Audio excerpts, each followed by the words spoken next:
Happy Saturday, everybody. Um, or Sunday in Mel's case. Oh, well. And so far, we are at a record new low for people here, but that's okay. We're going to have fun. I've been saying hello to some people as they joined. I should say hello, Chris, and hello, Mikhail. Uh, anyway, last week we assumed you knew how to get to certain facers, and we were getting out of them. This week we figured we're going to get into them.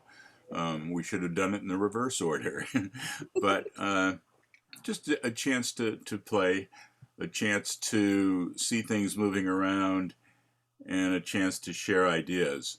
Um, and with that, I guess we should. What should we do? Start sharing the screen and have somebody. Oh, Sure. let Well, I mean, we had Larry going a moment ago, and we can get back there. me. He was doing fine. Oh, and I'm going to go to a speaker view here. Oh, well, there we go. I just on the sharing screen, which fix that. Yeah, I'm always concerned about what shows up on the recording. So, oh, excellent. No, I think you're good. I was and fine. Last week I think I chose to do to camouflage these two couple. Oh, I know what I'm going to do. What's my shortcut for that? I'm going to increase the size of my cursor here. There. I chose to camouflage. Oh, I should have used green for camouflage, and have two primary couples. And for those that like to semi-side call, and keeping in mind this is the guy whose corner has to be matched, if that helps. And last week, Mel nicely did our terminations because my guys were not dancing but hopping. Today they're sort of halfway in between. So let's start off. I can set up a corner box with heads square through. We're aiming mostly at corner boxes and partner lines. That's a biggie. And I can also do heads lead right circle to a line. Oh, okay. And there's my partner line. But I think the dancers, or at least the callers that are imaginative, have more variety. Want a little bit more variety from that. Who's got something they want to add and make it interesting? Well, and who else? yeah. So this I proposed this session because yes, obviously we can do square through four or touch a quarter boys run or any of those things. But the first thing that as a newer caller I had was heads pass through, separate around one to a line of four. And then you've got boys and boys and girls, and then what? And here's a nice singing call figure I came up with for that. Just okay. Let me write it in. Is heads, can't remember, heads pass through, separate around one to a line, pass through, separate.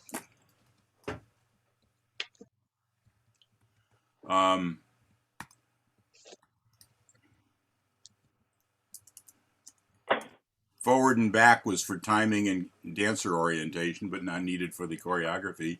And this is part of what you were just saying of pass through. Half tag. I guess that's not the right abbreviation for half tag.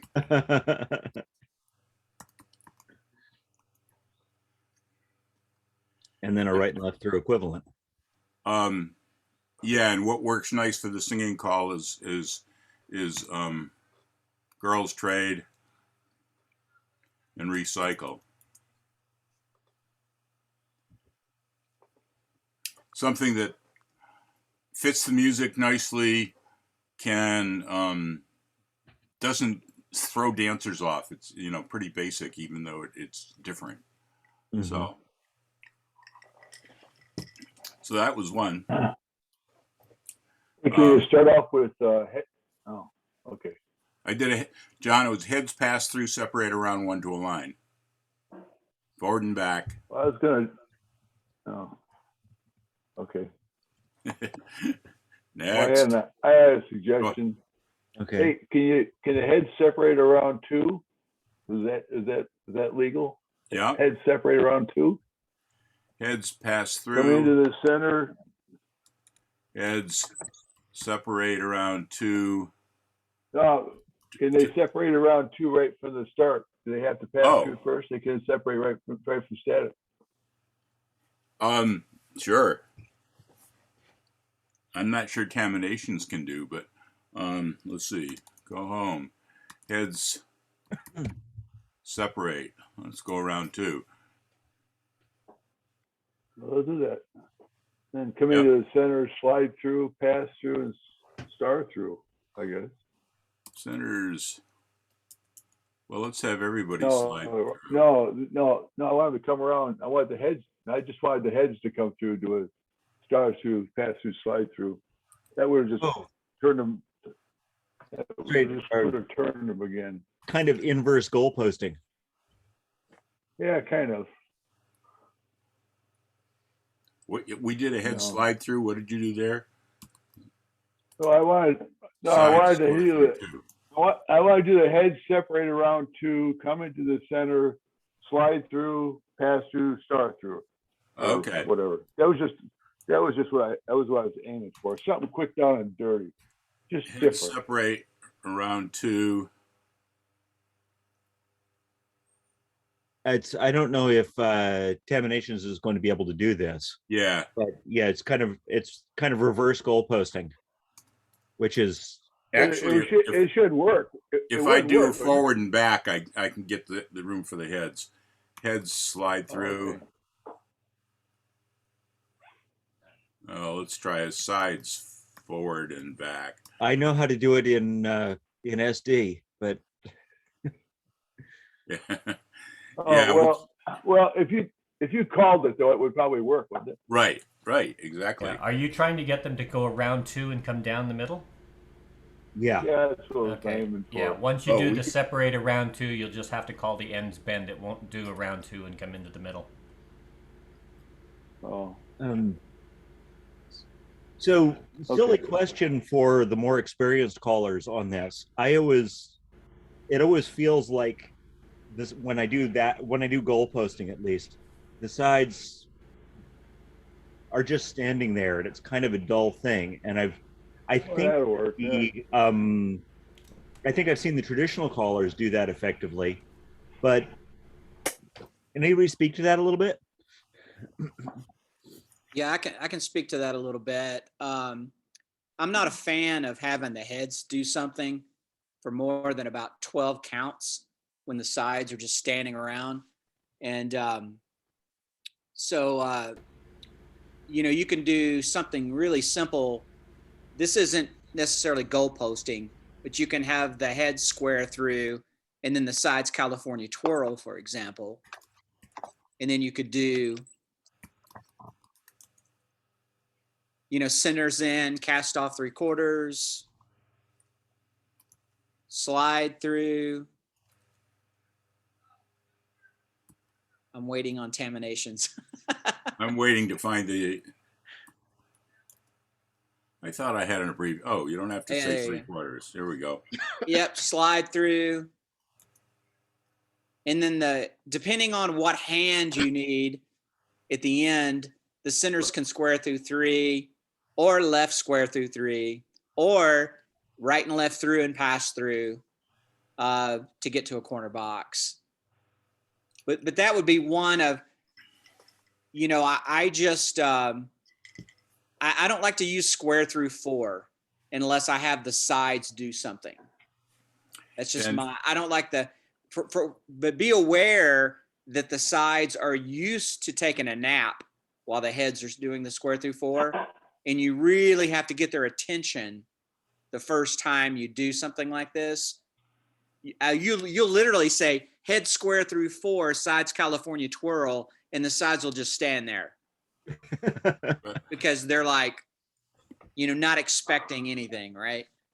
Larry, So it's just them getting, and of course the sides can do other things as well, but that would be that's directed at your question about the sides just standing around. We all kind of have our opinion about how many interior calls we want to do, while the outsides are just standing around.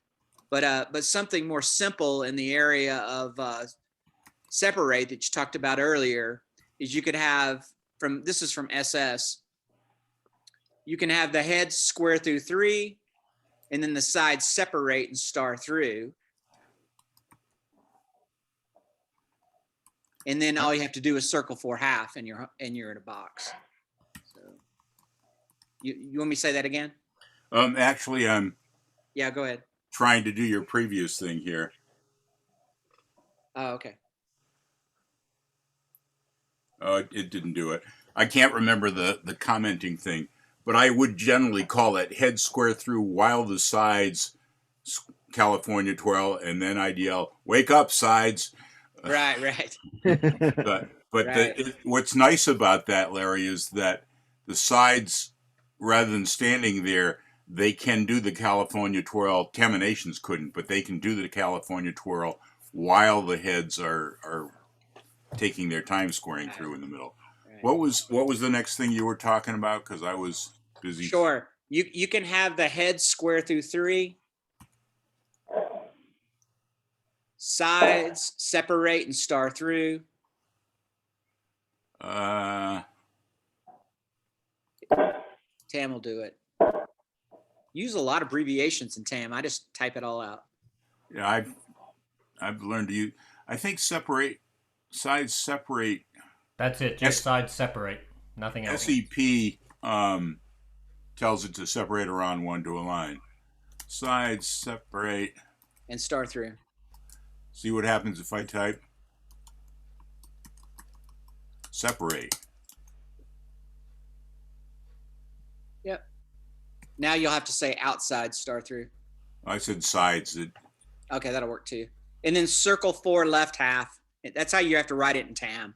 With dancers, I just say circle 4 half. You have to put the left in there to get terminations to do it. So you have to put a 4. Circle 4 left half. There you go. Now half. And that'll do it. Yep. And you got your box. Cool. Now let me read what we just did. Separate it. Cool. Okay. Good. Don, Yeah. just dropping back to what John was saying a minute ago.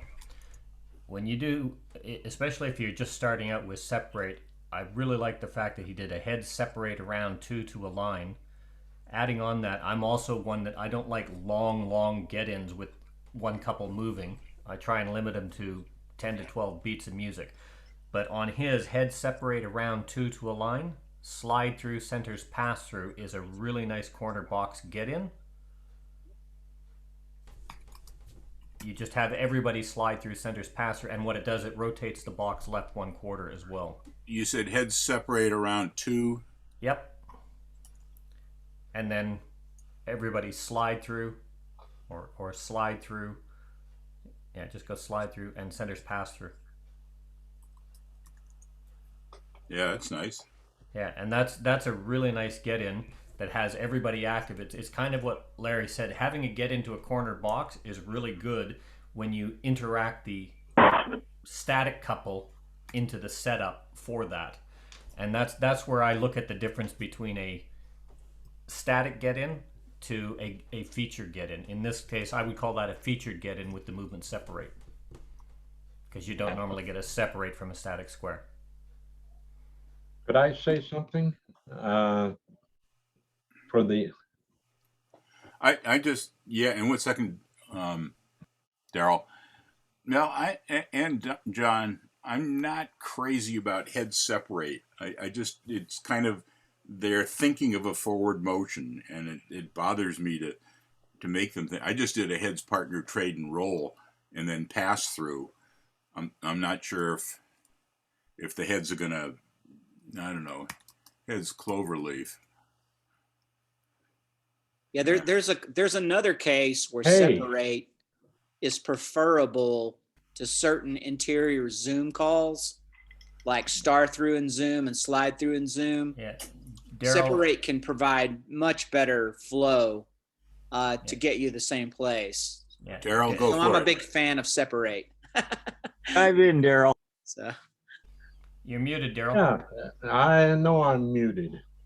I would like to squeeze something in here, particularly for the new callers, all right?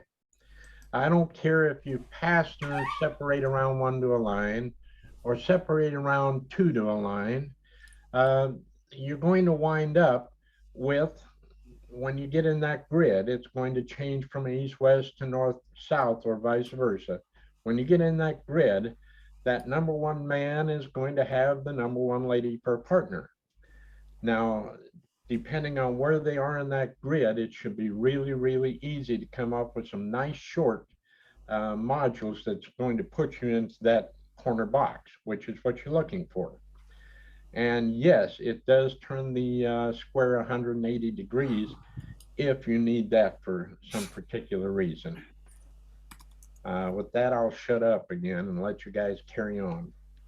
I had two quick comments regarding the separate thing.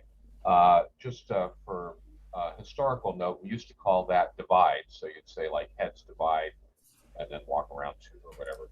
But the another way to call that, if you don't want to say separate, but you want to say something, Don did the trade and roll pass through.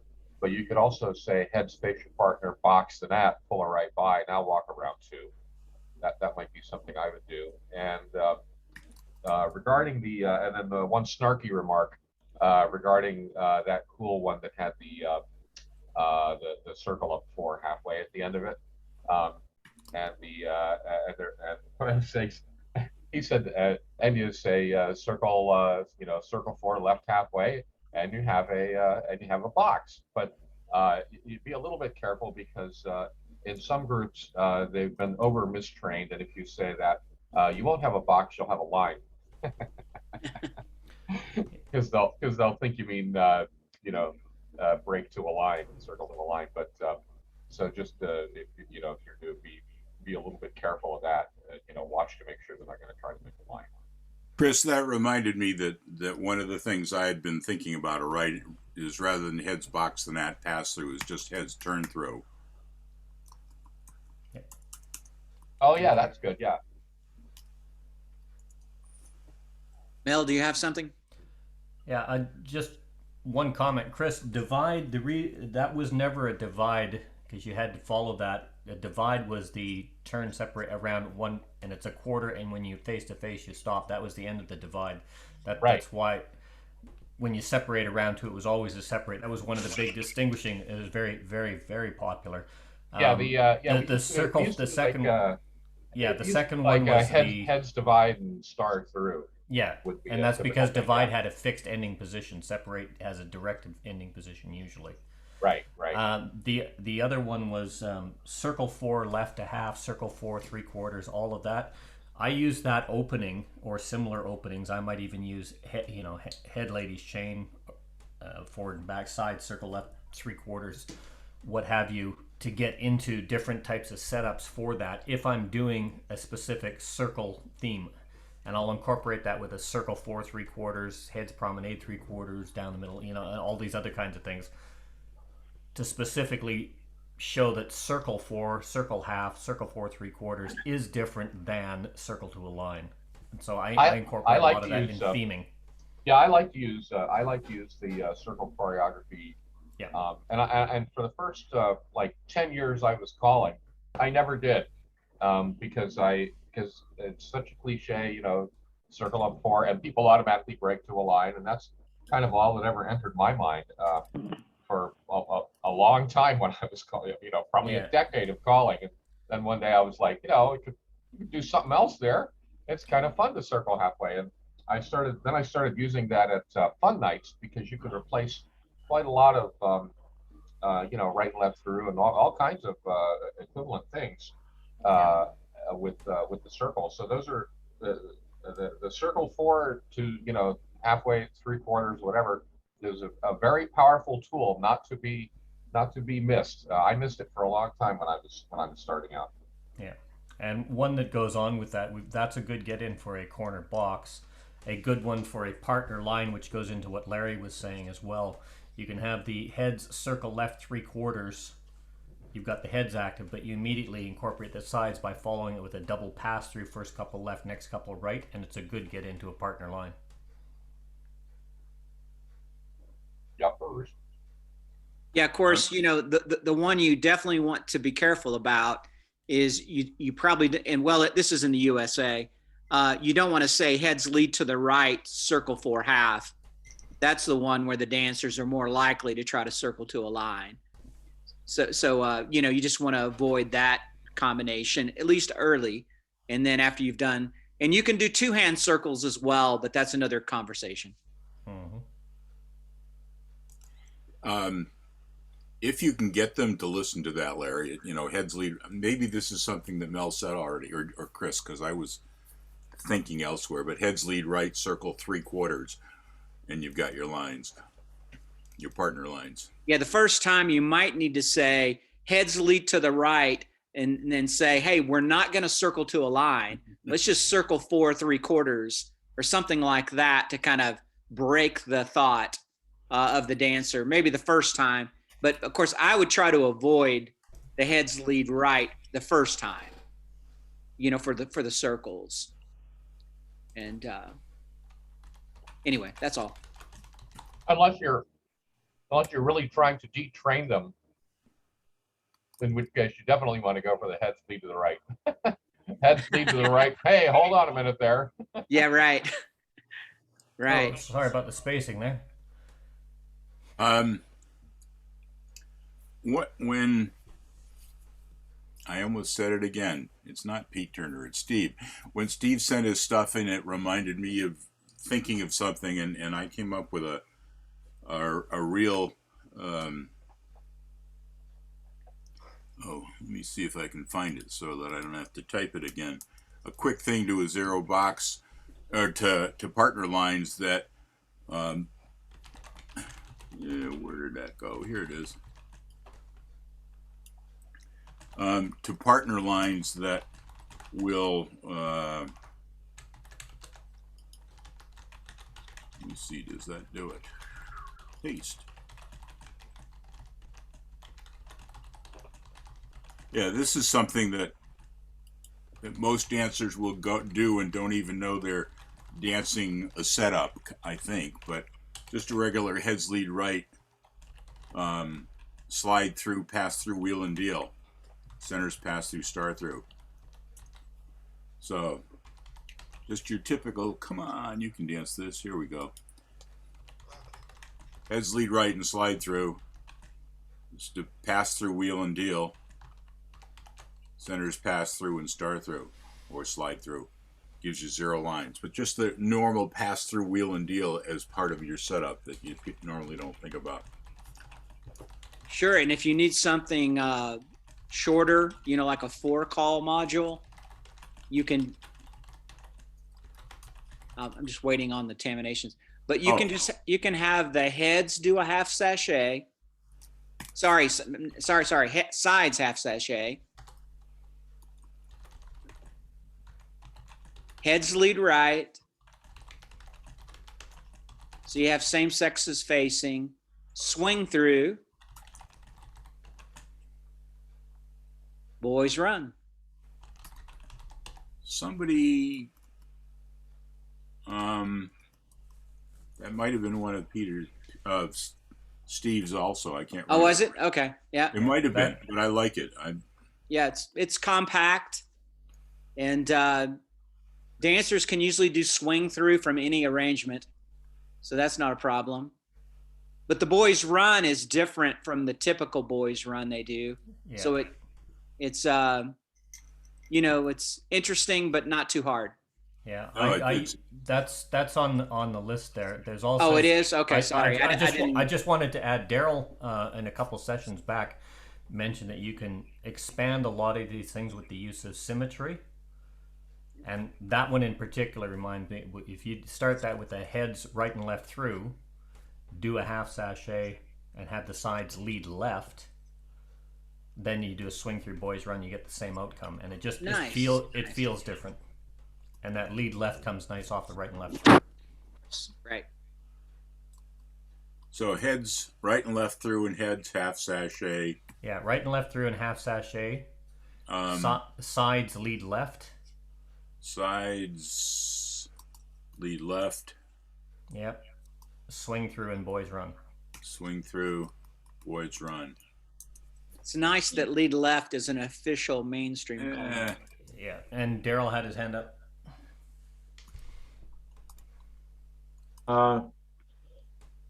Continue with what you're doing. I would rather say what after. I didn't mean to interrupt. It's right and left through. I'm forgetting my abbreviations here. Heads, whoops, space. Heads half sachet. Yeah. Sides lead left. Sides lead left. And then you're Swing through boys and run. boys run. Yeah. Come on, Taminations. There we go. Yeah, I don't know if it's got a lead left there. I think you have to figure out how to get the heads back out. Yeah, just type heads back away. Yeah. Right.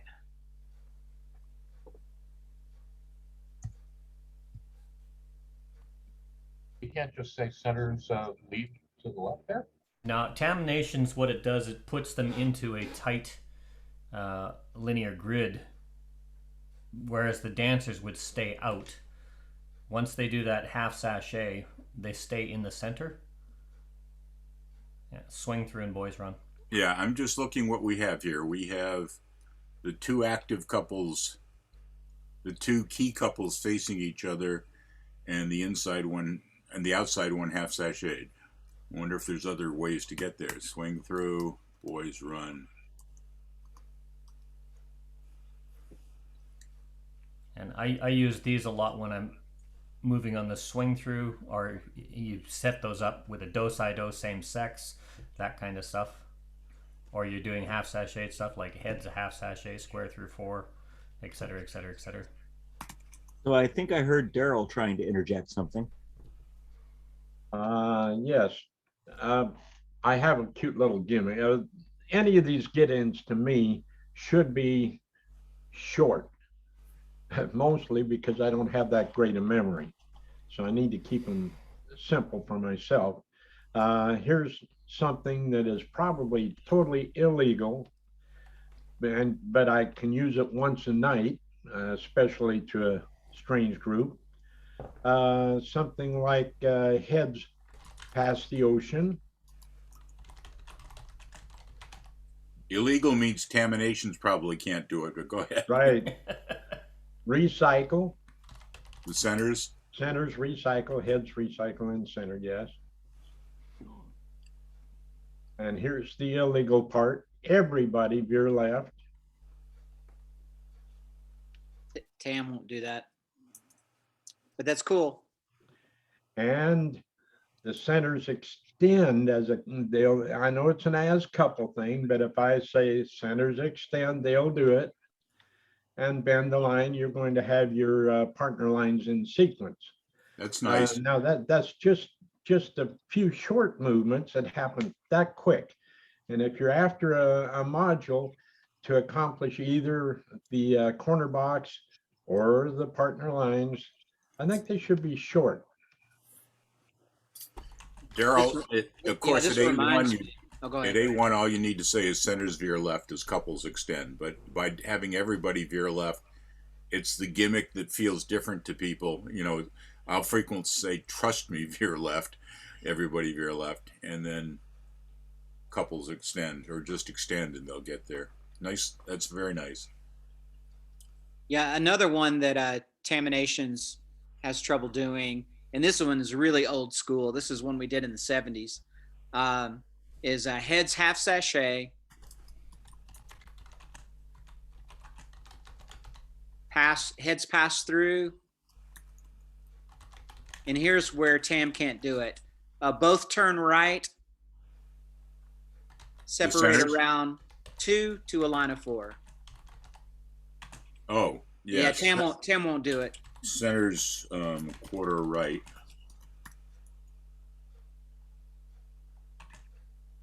And around 2.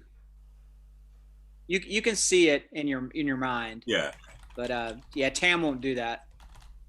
I like that. I mean, it's very We'll certainly simple, do that. short. It's one that I used to use a long time ago. Sorry, did you say separate around 2, or you just Well- heads pass through, face right, and go around 2? Yeah, with a line sorry, of 4? I would not use the word separate. Yeah. I would just say both turn right around 2 to make a line of 4, something like that. Yeah. Dancers seem to do it, no problem. Yeah, you'd need something like a forward and back or something like that over it so they could readjust to facing lines, because that would really get your offset lines. Shouldn't be off. Oh yeah, you're right. It's a tad bit offset, right? Yeah. Because as has been my experience here, a lot of callers have noted whenever you do something offset without a dancer adjustment, if you've got A2 or challenge dancers on the floor, they're going to keep that Right. offset and say, what the heck is that person doing? Especially if you're doing that at a basic dance. I if you agree. say- Yeah, back in that's why I called it a old school. Yeah. If you say around the magic phrase to a line, technically fixes that thing. Yeah, it's just you still got your side couples face to face, and you got the head couples opposite on either end of a line facing in. So you've got Yeah, sort but- of a Z line. Well, to a line means that that everybody's going to adjust to that line. Yeah. That's Larry, what I'd used from here, heads touch a quarter or what have you. Heads go single file, split the outside too. First go left, next go right. Yeah. And then go from wherever you want to. But instead of going around the outside, have them split the outside going single file. And that's keeps them thinking. Whoops. Right. Yeah, I do things like that where usually though it's with a the one where if you do it from heads touch a quarter, that's harder. I can't think of a get in right off the top of my head, but if you have a head start through single shuffle, right? Single double pass through in the middle, that kind of thing. And then split the sides first, left, next right, or both right, or whatever you want to do. I came up with one that's just a real to get you to partner lines without doing anything fancy. Tam Nations will do it easily, but I just do a heads lead right, veer left, chain down the line. Whoops. Down line. And flutter wheel.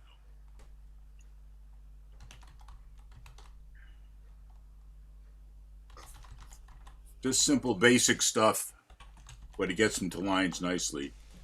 Right. Again, let's dance it. Heads lead right and veer left. Chain down the line. Flutter wheel will flow nicely from there. And you got partner lines. If you want a symmetry version of that, you could heads lead left, veer right,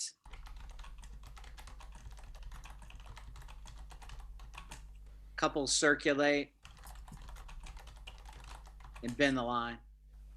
Simple. They're out of It kind of sequence. has a left feel to it. They're out of sequence. You need a right and left through at the start of that, Oh, is Or it at out? the- Okay, sorry. Or at the end of it. or at the end. and of a it, right and left through. That's the nice thing about right and left through. You can pretty much throw it in anywhere in a Yeah, sequence. yeah. Okay. That'll do it. Yeah. Yeah, that's kind of cool, Larry. That as a little bit of a theme, do one of those heads lead right, veer left, then heads lead left, veer right. Yeah, right. Yeah. Actually, let's try it because the lead left I think statically takes them, but if you do a heads right and left throw, RLT, then heads lead left Lead left. because it flows nicely after that. Yeah. The courtesy turn will get them leading left. On most of veer those where right. you've got a lead and a veer, swapping them over, adding a right and left through does not change the sequence to it very much at all.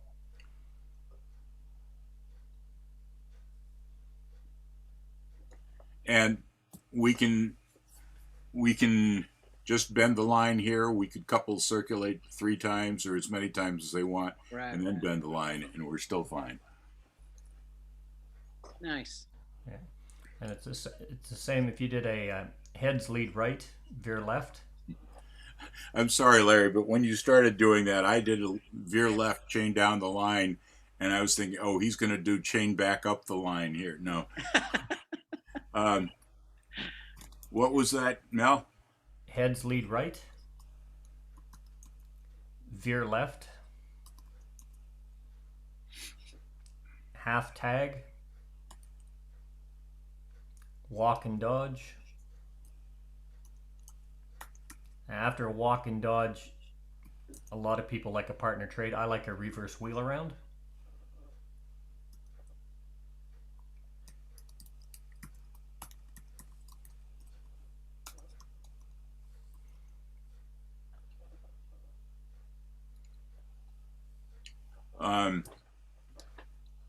Somebody, actually in one of my mental image classes, came up with a, let's see, let's undo this. After the walk in, this isn't going to give us, what am I trying to say? It's not going to give us a known facet or something. We can cite out of it pretty easily. But a nice flow after the walk and dodge is boys trade.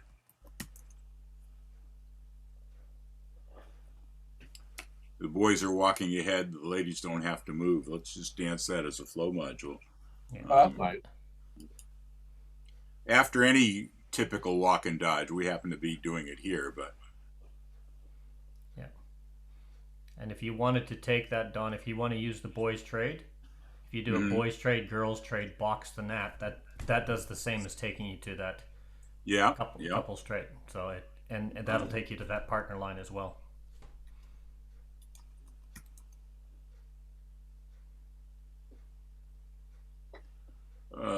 What can we do from here?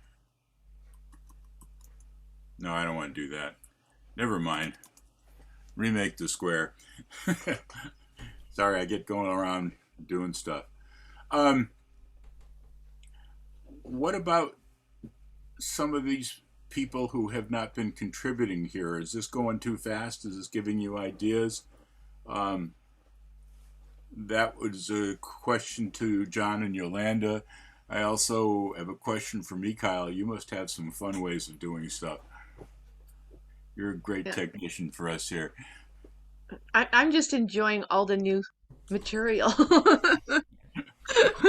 Good. Just one of the things that should be mentioned, Daryl put in the chat, and I agree with him wholeheartedly.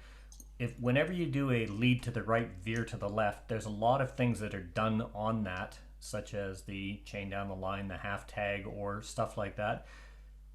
You're not going to be changing the phasar if you do a couple circulate, but it does give you a lot better flow.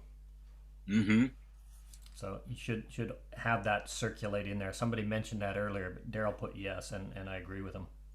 I actually have a question about that. Heads lead right, veer left, couple circulate. Twice. It just gives you the better flow. Okay, I was going to do a chain down the line. Oh, okay. And I suspect there's an awful lot of overflow for somebody in this. Yeah, for those girls. Let's see where she went. Yeah, that was a little bit of too much overflow in that because of the couples circulate. But let's look at it. What, she's going here. She's going for the couples circulate and then the chain down the line. I call that. That's not really overflow because that's only like that's no different than swing through center's trade. Yeah, I'm good. I'm good with 360. I'm not bad. I agree with you. Some people don't like it, but I'm fine with that. I think the lead to the right, veer to the left, chain down the line without the circulate is perfectly nice. I do that a lot. And a flutter will give you lines from there, but yeah, that was my. I think that was my get in I offered last week. Because it gets you to 1P, 2P. Was somebody else gonna? Well, and the fun thing is, like, you guys are doing lead to the right, and I've been collecting some equivalents, so that means I can put all my equivalents in the lead right. And so it's not, you're just not giving me one, because I've got 9 lead to the right equivalents there. I know there's lots more probably. But it means I've got 9 new ones for sure. Well, here's I can give you 10. A really simple one I use is heads lead right. Okay. Past the ocean.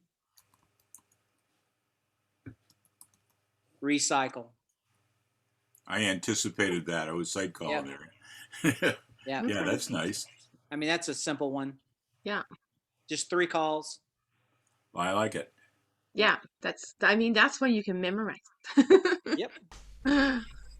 Let's look at it. Heads lead right and past the ocean. That'll wait. Sorry, Dan. I just noticed you were putting those in the chat as well. I'll stop. No, I think if both of us end with them there, I can always edit out mine later. So yes, please keep going. Yes. Because that way, if I miss one, because I get distracted by things, we both get them. Like paying attention to what's actually going on. So yeah. I'll just mention again, like I did last week, that if you want to make all kinds of get-ins that end in 0 line type setups, do an X in the middle and then an X on the right-hand side eventually. So the lead to the right, for example, is an X in the middle, and then if you cancel it on the right-hand side, then you're going to wind up in a heading for a 1P, 2P. Yeah, on that thought, I wanted to mention that if you have a basic understanding of middle image, you can really create a bunch of these like on the fly, including if earlier we were doing the pass-through separate around 1 to make a line, there's actually 8 different line or arrangements you can have, and they basically all lead to the same corner box. We learned this in middle image, and so that makes creating lines and getting to a box fairly simple. For those of you that have read my book or taken my classes in mental image, but that's the through the middle stuff we're talking about. Right. One of the things, Dan, that made you that I was thinking of while you were talking earlier, I think before the session, was how can we do things from starting off instead of saying heads promenade half or heads square through or heads touch a quarter. And I know I use heads past the ocean a lot when I'm doing stuff, but so I started thinking of things I could do that were different. And this is not an easy to memorize, Yolanda, but just as a different start, I was doing a head square through, head swing through and turn through, and then just followed it through. I went around 1 star through, and then I had the heads keeping the theme, swing through and turn through, canceling the X I did originally, and then just pass to the center and centers right and left through and pass through just to get them there. But so just a different way. If you don't care about where it's going, swing through, turn through is a different way. Oh, that reminds me, I didn't even write it down. I've used this many times, but this is one that I really like and people don't use to set up a 0 box, and easy to memorize, Yolanda. To set up a 0 box or a corner box line is head swing through, spin the top, extend.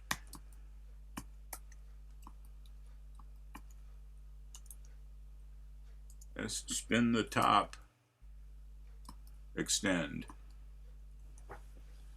Just your usual swing through, spin the top. Granted, the sides are waiting. But this is a corner box and step to a line. Easy to memorize. I kind of like that one. Note to the new callers, doing the head swing through. A lot of groups will find that to be very surprising, let's say, and Yes. won't they won't want to just jump in there and do the swing through. So the way you deliver that, if I were going to call that, I'd probably say something like heads come in the middle and swing through. I'm not going to say heads. Well, I don't know. A lot of other things words I could use there would be would get them in the middle and then stop too much. You gotta spit it out pretty quickly in such a way that they understand that we're activating the heads and get in there, and at the same time you don't want them like coming in and stopping and then doing the spin top, because that's just yucky. It's just a little subtle thing, but how you deliver that, however you choose to phrase that, will make a big difference as to whether or not they'll actually do that, or whether they'll half the squares will just break down before you even start.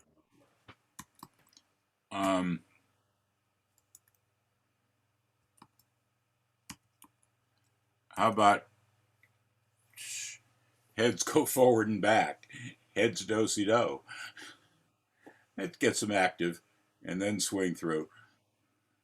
Okay. Spin the top. That'll wake them up for you, Chris.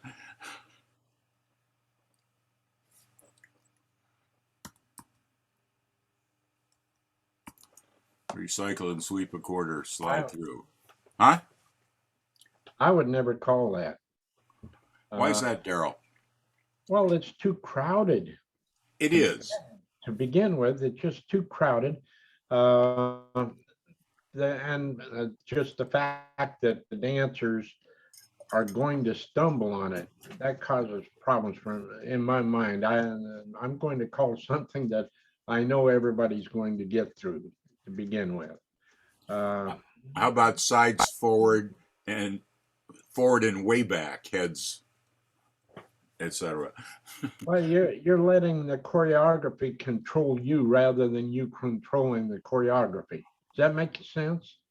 Yeah, but I guess I don't feel it's too crowded. It depends on whether the floor is crowded or not. Well, I mean, it's not that I wouldn't do it, but I'd be real careful. But I kind of agree with Daryl. If the heads, they're used to heads come straight in the middle and come back, or do something that's straight, like a square through or a star through or whatever. But having the sides have to breathe outward to make the room for a swing through or a spin the top or anything. And so you've got to have a floor that that will accommodate that. It's a very subtle thing. I think it's a big judgment call about exactly whether or not to call that kind of a sequence. I would put it in the risky category. I'll never forget the time that I saw this beginner caller at the New England convention come in, and he was used to calling to a bunch of super hot shot dancers, and he comes into the main floor and calls, bow to your partner, corner two, head, spin the top, and then he's like, "What happened?" I'm not big on gotcha calls. If I'm going to, and that borders on being a gotcha call to me. I know better. I know what to expect from the dancers. So if I want to hit them and make a gotcha call, I don't help. Now, if I don't want it to be a gotcha call, I don't call it. So that's sorry, but that's me. And particularly for the newbie callers, I would avoid this if I were you. Again, I think of swing through, spin the top as a non-gotcha, and if you do a forward and back first or do-si-do first, but yeah, there's a spacing problem. But yeah, gotcha calls is. Well, you could do it on Zoom because people have more room. They actually they don't. The square breathes, but heads spin the top. Well, with two couples. Yeah. I think she was talking about actual dancers on Zoom. Oh, They can spread Yes. out more. Oh, they right, can spread right. out Yes. more in the living room. Because I'm on one dance group where we actually do heads swing through as the first call quite regularly, and everybody's used to it now. That's one of the ways that when we come back to real dancing, we'll be able to tell who is doing Zoom dancing. Yolanda, you And said who's doing Zoom calling, because there's some things that I've been watching other people do, and it's like, oh, this is sort of fun, and maybe I shouldn't be doing it on the regular floor. Those are very insightful observations, Yolanda. Yolanda, you said Zoom, and I heard in my mind taminations. I mean, Oh, okay. one digital thing versus another. What's the difference? Well, you know what? Now you got an introduction of what it was like when you guys were doing zero lines and zero boxes and partner lines and corner boxes and and PT ones and whatever. So to that earlier conversation about when about using boys run, if you do head spin the top, you have half arrangement. So if you do an extend and hinge and the centers trade, and the centers run. No, wait, what am I doing? If you're looking for a partner line setup, well, it's not partner line, just because you'd have to chain a lady at that point. But so I'm just thinking that the head spin the top and extend gives you waves with girl, girl, boy, boy. And so if you do the hinge in the centers trade and boys run, then you've got normal lines. Yeah, but if you're looking corner box, head swing through, spin the top, step through, and if you're looking for partner lines, head spin the top, swing through. What would you follow that with?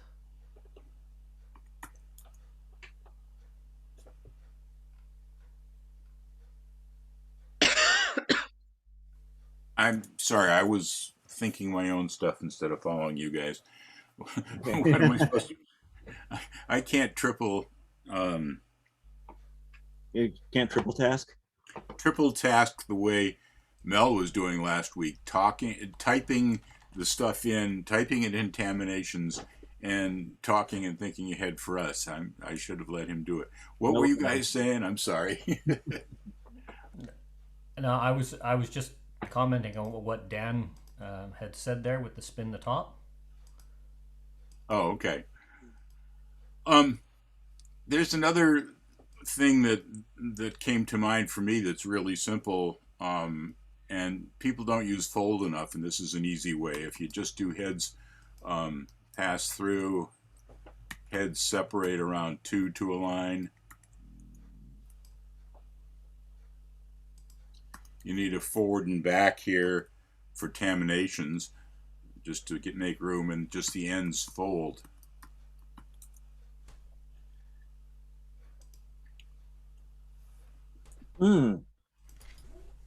So heads pass through, separate around 2 to a line, and the ends fold. And I'll usually say go forward, come way back, ends fold. And the other very similar is heads square through 4, split 2,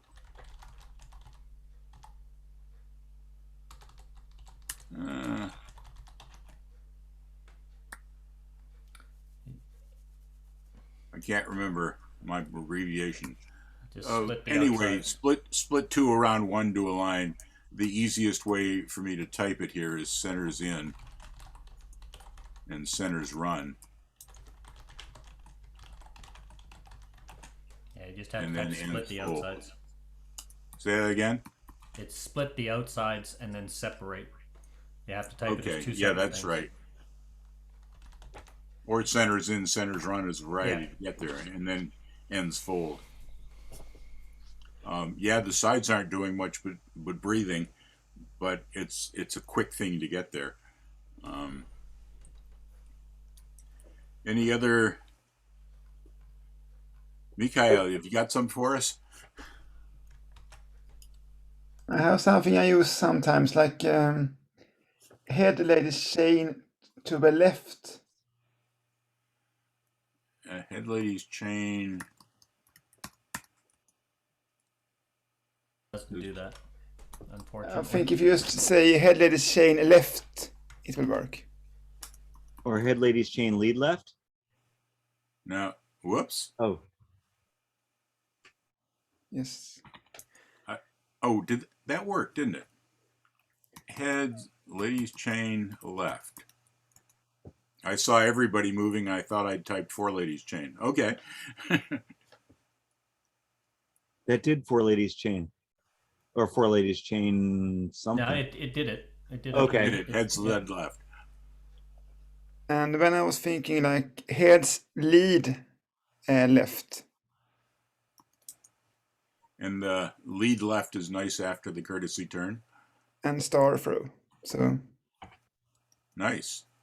Yeah. Or maybe from static square, 4 ladies chain 1/4, head square through and slide through. Let's dance this and then we'll try that one, Daryl. Head ladies chain left. Heads lead left. Slide through. Start through, whatever.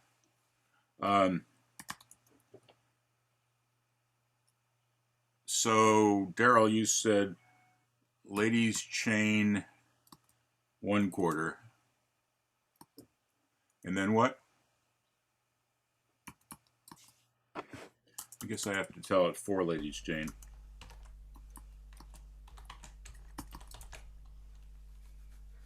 Oh, come on. You can go for 4 ladies chain and then 4 ladies chain 3/4. That'll be the same as saying 4 Yeah, ladies chain 1/4. but it does know how to do that though. The 1/4. I've done that before. Ladies chain. 4 ladies chain. Whoops. 4 ladies chain. Oh. And 4 ladies chain 3/4. Let me. Now that I remembered the abbreviations, 4 ladies chain 1/4. 4 has to be an F instead of the number 4. Okay. And where are we going from here, Daryl? Head square through 4.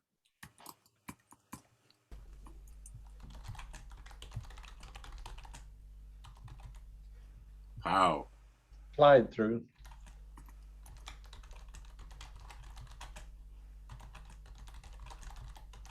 There you go. There we go. So I'm going to go back to here. Let's talk about get outs. We can do a pass through Alaman left. We can do a box the nat right and left grand, or we can do a wrong way grand.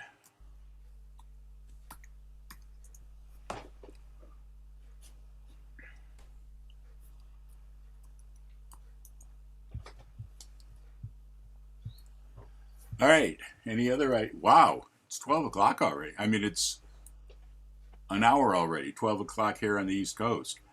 Let me make it official. Thank you guys for participating. Thank you guys for coming. Thank you guys for lending ideas. Thank you guys for helping me. Thank Dan for hosting. And don't feel you're offending somebody if you have to go. And let's let the fun continue. All right. Everybody remember to save the chat.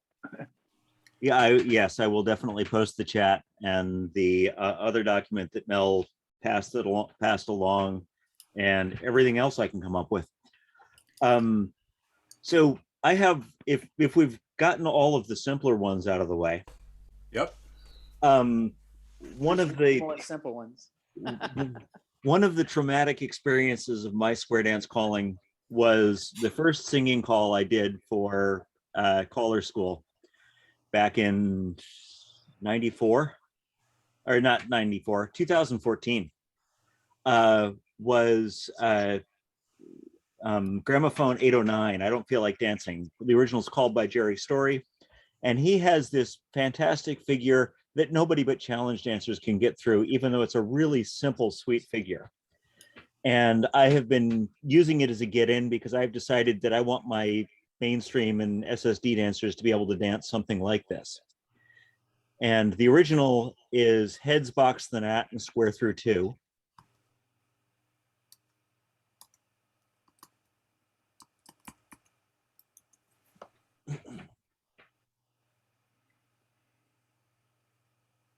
Put centers in. Cast off 3/4. Centers wheel around. Ooh.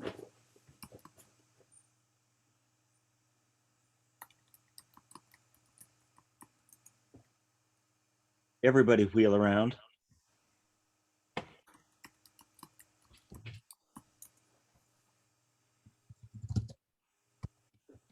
Star through.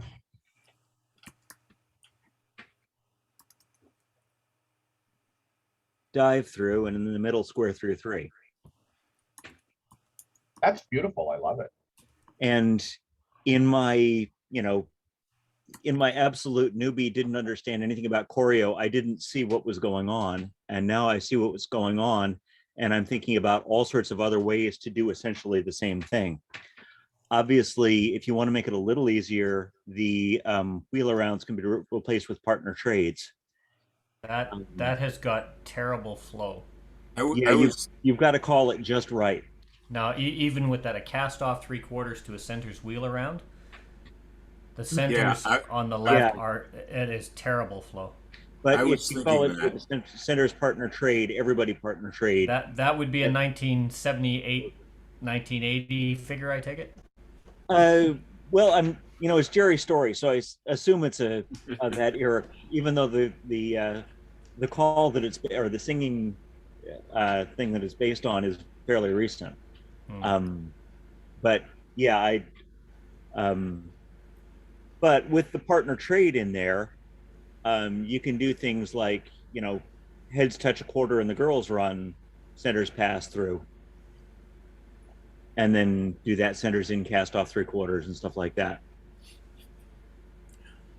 Let's look at what Mel was pointing out, though. Both of the cast off 3/4 are, or the both wheel arounds, I guess. Watch the red couple, and some of them are doing horrible things here. I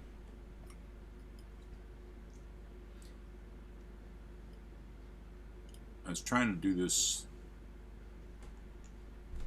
As you said, Dan, okay. At this point, watch this lady here. Yep. She came here, and now watch. Well,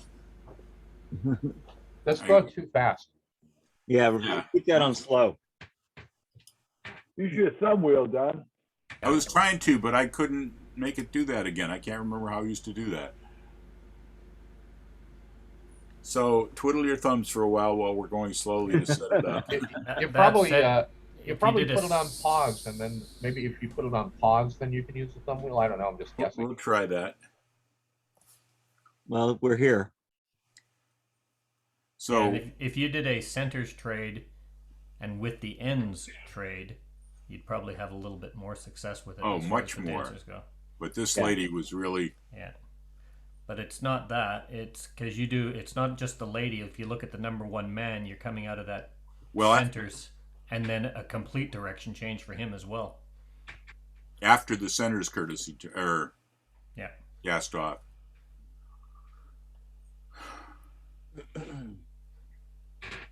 So yes, replacing those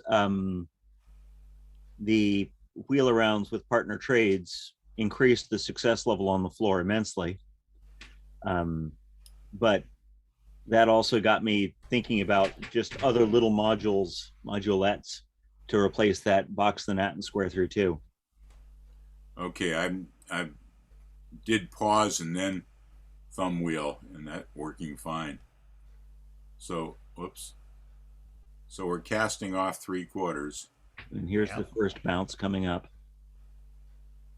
And this lady in particular, the guy was fine. For her, that's horrible. And now and for for him, it's both gonna of be, them, yeah, for both of them on the wheel around. and for him, this is horrible at that point. We should be seeing a Yeah. V here, but we're not. Yeah. So I'm not so convinced that that's I- horrible. You're talking about the flow for the bow on the wheel around after the cast 3/4, right? yeah. It depends how they dance it. Oh no. And people used to dance things differently a long time ago.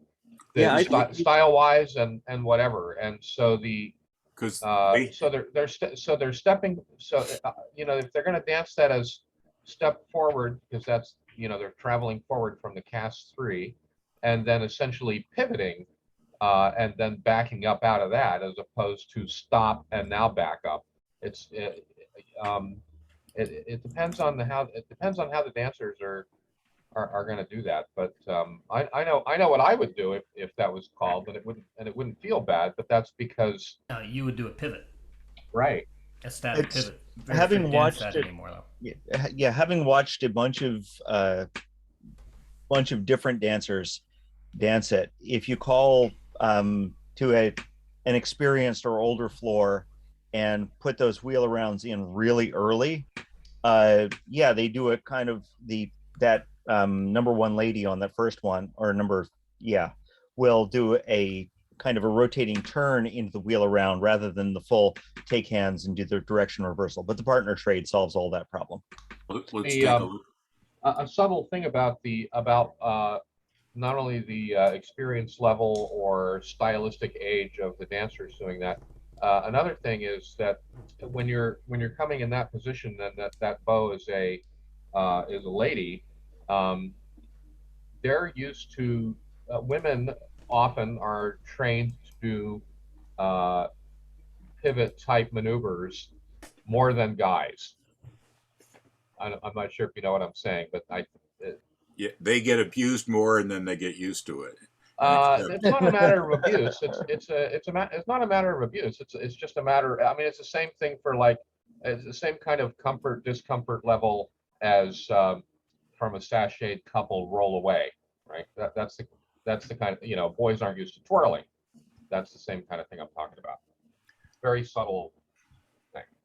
Oh, not subtle in the roll away example, but the same thing. Let's watch it danced by changing the wheel arounds to partner trades. What happened here? I agree, by the way, that that changing the partner trades makes it easier. And so again, big judgment call as to what you think your floor would think of it, about which version of this to do. Interesting. I think it danced it as a courtesy turn instead of a partner trade, and that didn't look good either. I want to see that again.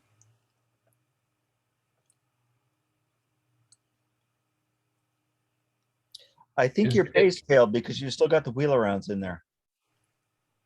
Oh. It's the same as before. Yeah. Oh. Paste. Paste. Oh. You're going to have to clear it first because there's the box the nat challenge. Can't I?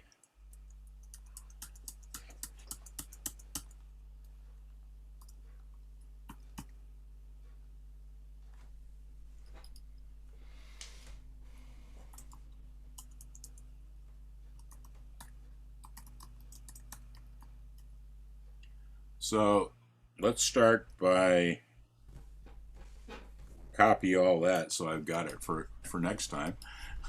And then I thought if I clicked OK, it would paste that.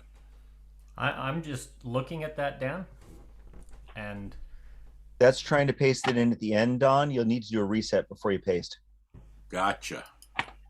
if you're looking at just that sequence, instead of the wheel around, a very nice setup to a corner box for that. And there's a little bit of a gimmick on the forward and back, but if you do the heads box the nat, same 4 square through 2, centers in, cast off 3/4, If you do a gimmicky, it's a forward and back. You got the ends going forward, the center's going in, ends going, and then back to your line. And then you just call a half tag.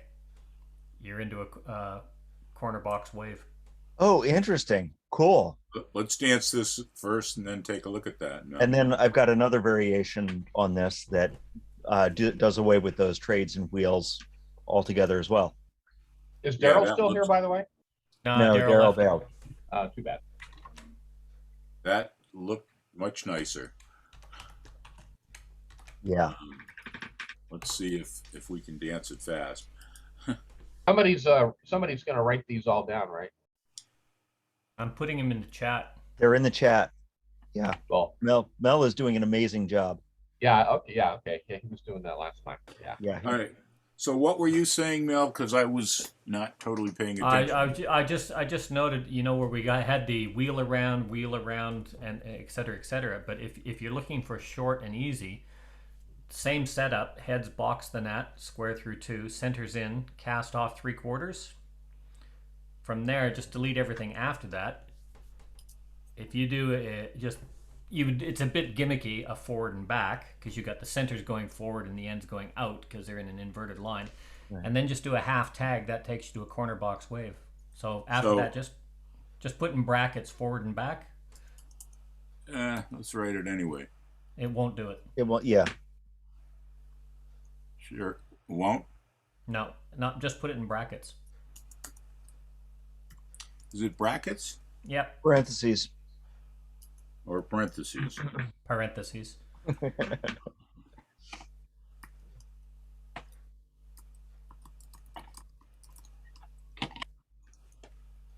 then just half tag.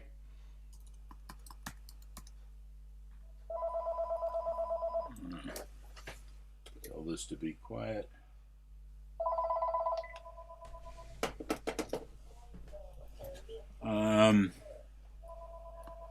Select all, copy just in case we need to. Click OK. Oh. Reset. Reset first. Now paste. And we're still the way we were, so we don't have to paste again. All right. So let's dance that. Heads box the net.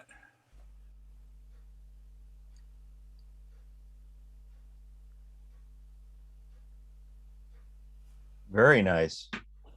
Nice.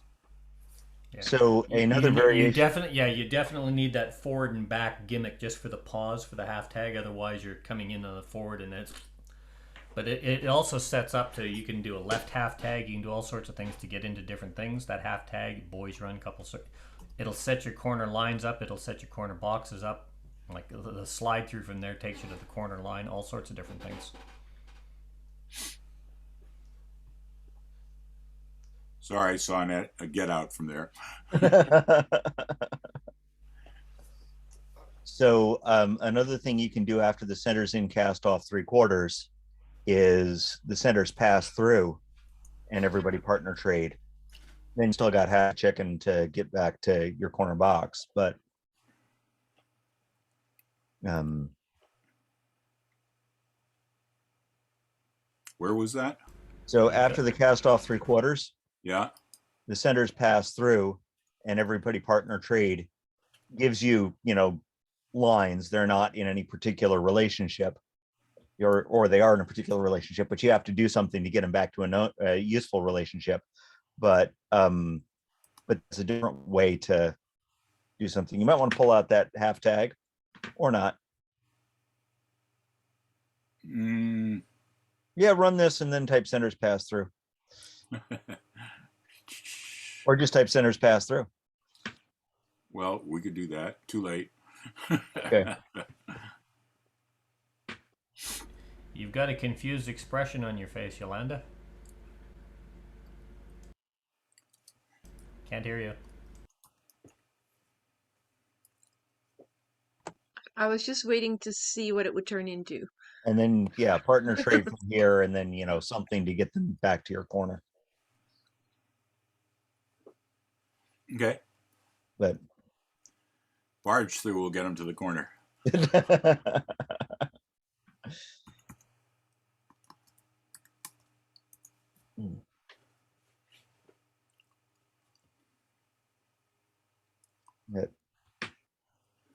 Yeah, Huh? just so that early traumatic experience has left me trying to figure out all the things I could do with that centers and cast off 3/4 from a sashayed center. I'm just looking what might be interesting from here. Boys trade.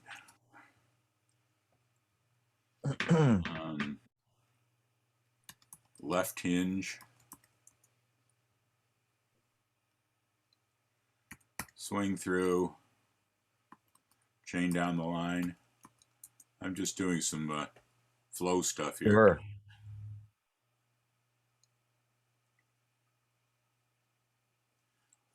And we can go from there. Yeah. Any other off the wall thoughts? Mel, I think you're muted. I said I put in the chat earlier, and I sent you another email, Dawn. Yolanda said earlier that she had give her a whole bunch of equivalents for lead to the right, etc. Adding on to that thought, I sent you a list of some of the things that were talked about in the setups. The use of equivalents for right and left through, lead right, square through 2, etc. that you have, all of these little get-ins that we've talked about so far, when you look at that, if you have another, or any of those that have a right and left through, any of the right and left through equivalents, it expands those get-ins exponentially, but you have to be really, really cautious of your hand availability and your body flow at the end. I think Mikhail and Larry were saying that left square through 3 as opposed to a square through 3 if you want the right hand free or the left hand free, that kind of stuff. But I think that was Larry that said that. Yeah. Yolanda, when you were talking, are you talking about equivalents to lead to the right? Mm-hmm. Yeah. Or things to do after lead to the right? No, equivalents. So, it's sort of like, okay, you have the puzzle and now you're putting in some different puzzle pieces. Okay. Are we sticking to mainstream or can we use plus? Well, we've already blown out SSD because of this spin the top. So let's go for plus. Sure. I was just going to say heads fan the top.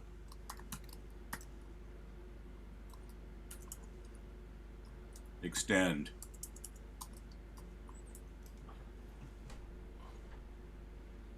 Yep.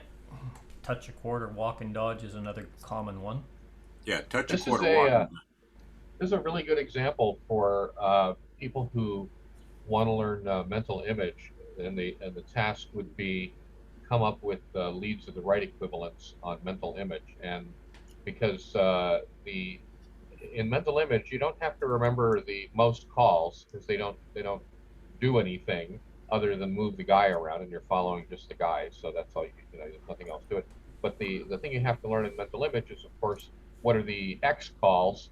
And I think of the X as being exception, maybe, or something, or cross, or whatever. The ones that do. So you just have to memorize that small list of X calls.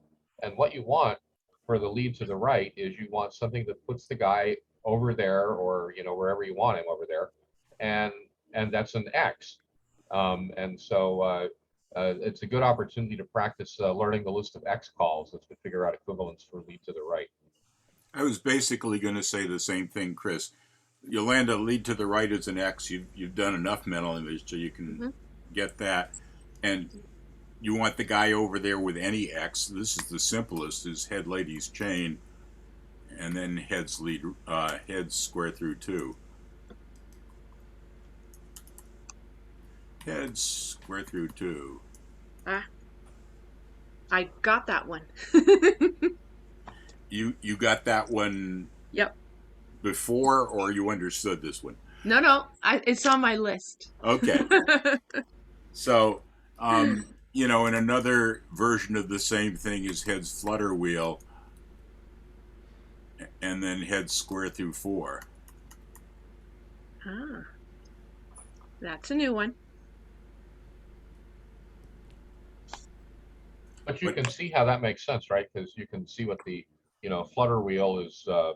Basically boys chain, and in any event, flutter wheel is an X. And so if you just think of all the X's that or look at the list of X's and get to know them better that way, you can it'll help a lot. If you want to play with the XXX, you can do a right and left through Dixie style step through. Yeah, yeah, that's a good one. Yeah.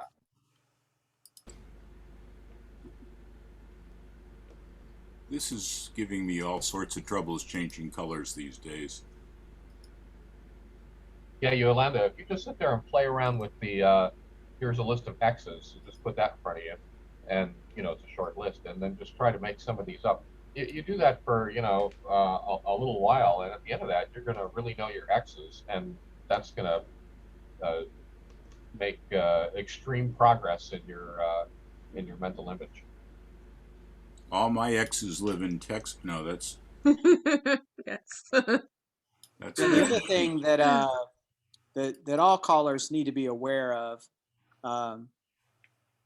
is what the standard application restrictions are. Depending on what kind of dance you're at, obviously your own club dance, you can, expand that. But we've done a lot of choreography in this session that is not standard applications. And very so, true. Yeah, so we just have to be aware. As a new caller, it takes a little work and time to figure out exactly what is standard applications and what is not. And of course, the biggest challenge of all is how to make our choreography interesting, staying within standard applications. But just be aware of that. There's some things that have been presented today that would break down a lot of floors. And, so we have to, at the end of the day, we want to make sure that the get-ins we use are, simple and apply with, this would be with most dances. Remember, it's your own club. You can workshop things and do all kinds of extended things. But the last thing in the world you want to do is get to a dance and start breaking down dancers, right? So that's one of the reasons, Larry, that I threw in for zero for partner lines: heads lead right, veer left, chain down the line, flutter wheel. Very standard. See, that's perfect for standard applications, right? Yolanda, I'm about to have the heads move, and I want any kind of an X. Do you remember any X call at all? Oh, I haven't been doing mental image at all. But you must remember what calls are. You remember that ladies' chain is an X and flutter wheel is an X. Oh, I was just using the list. I didn't memorize all of them anymore. All right. Yeah. Never mind. That's fine. Keep that's fine. Keep that list in front of you, and keep playing with it like that, and it'll just sink in. What I've been working on more is building patterns so that when I do the singing calls, that they've had plenty of time to do the figure. And so I've been trying to find equivalents so that they're basically doing the parts I want them to, but there's things before and after to make it look different, even though they're practicing what I want them to. Yep. Larry, I haven't checked total standard applications, but is turn through, like if I do heads turn through, am I going to do that? Yeah, that's fine. Yeah, a turn through is a standard application regardless of where you are. It's a matter of the setups when you get there. So turn through from inverted lines is considered a non-standard application, even though it is a turn through. And then head separate around one to a line. Is that That's cool fine. enough? Okay. Right and left through, slide through. Zero box. Corner box, sorry. I've been calling my corners a zero. That's not fair. Yeah, don't worry. All my written choreography is all has ZB on it, just from habit. Yep. Why not? Right. And when I do the mental image classes, I generally talk about all three just to pick up the different age groups. Zero box, corner box, box 1-4. Yeah. That's probably, I still have the box 1-4 on there. Any other wonderful thoughts? The last thing one thing I would say that's sort of already been implied is that with get-ins, you don't want to overdo any particular movement, right? So you don't want to call square through 4 too much. You don't want to do lead right too much. You just want a variety. So square through 2, lead right, pass through and separate, then do all the chains, like have get ins for 4 ladies chain, have get ins for 4 ladies chain 3/4. Just every type of it can be head star through, everyone double pass through. Just change, what the dancers are doing, with every sequence at the beginning. And that can make it's actually super easy to have different choreography today, because certain calls are way overused, like square through 4. So what you want to do is avoid square through 4, just use it a little bit, but find other ways. All you're doing is getting the dancers to a boxer line in a different way. Dancers will perceive that as you being very different, just because of the most simple things like that. That's one of the challenges I gave myself, is that when I'm doing pattern, I'm only allowed to have 1 square through 4, and the rest have to be equivalents of. And then I've got equivalents for right and left through, and I want it to sound different to the dancers, even though I'm doing the same thing. Exactly. until I learn more ways of putting some of this together. Whoops. Right. Dancers are always coming up to me and saying, "Wow, you call so different from the other callers," but I do nothing different except the get-ins, really. I just get them into the boxer line. Now, I love to hang out at the box on the right-hand side, which I call it 3E because of my mental image thinking. But I tend to I put the box on the other side of the square. Okay, my 0 box when I'm doing that, and that's all I do, and dancers think that's different. So and then in the beginning, I was so proud of myself. I spent all this time getting all the get-ins were different, not one was duplicated. And then I hadn't concentrated on the get-outs, right? So some of I had like different get-outs, but there were like 2 that were like wrong way grounds in a row, and one of the dancers noticed, and it was like, oh shoot. So I ended up having to put all my cue cards on the floor and then make sure that everything. It takes I don't know if there's a system to get around that, but that's the way I've been doing it, so that I don't duplicate too many things. What I do is, not that I necessarily recommend this, because this isn't great for everyone, but I keep mine on my phone. My little 3 and 4 call get-ins and things.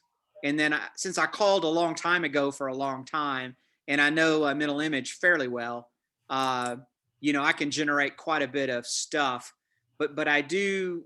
This is beyond this session, but in terms of variety of calling. But our topic today is get-ins. So if you just have the get-in, if you use different get-ins, to me, that's all you really need. You can do other things, that are very common, but just make your get-ins different. And of course, you want to make your get-outs. They can be they don't have to be too fancy. Like you can do square through 3s to Allemande lefts. Just don't do it too much. Change it up. And if you know a little bit about mental image, about the square, about the Allemande left positions. So you literally, instead of doing the square through 3 in the middle, you do square through 3 on the outside with everybody to an Allemande left.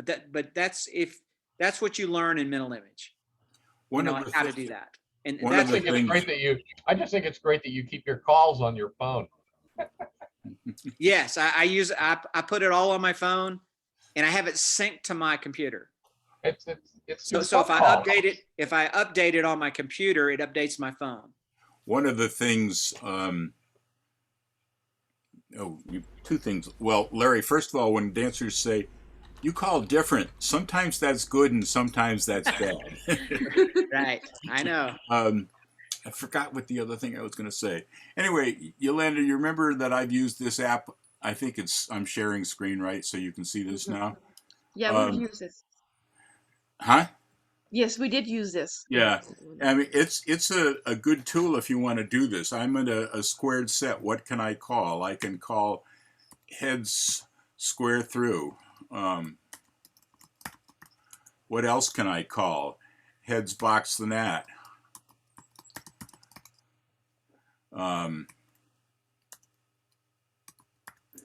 And just see how long you can make that list. You know, pick any formation and see how long you can make that list. And then you go and let's see, heads past the ocean. Heads. Oh, somebody give me a call. What I can do from a squared set. Fetch a quarter. Yeah. Pass through. And swing through. Swing through. Reverse Dixie style. I'm just kidding.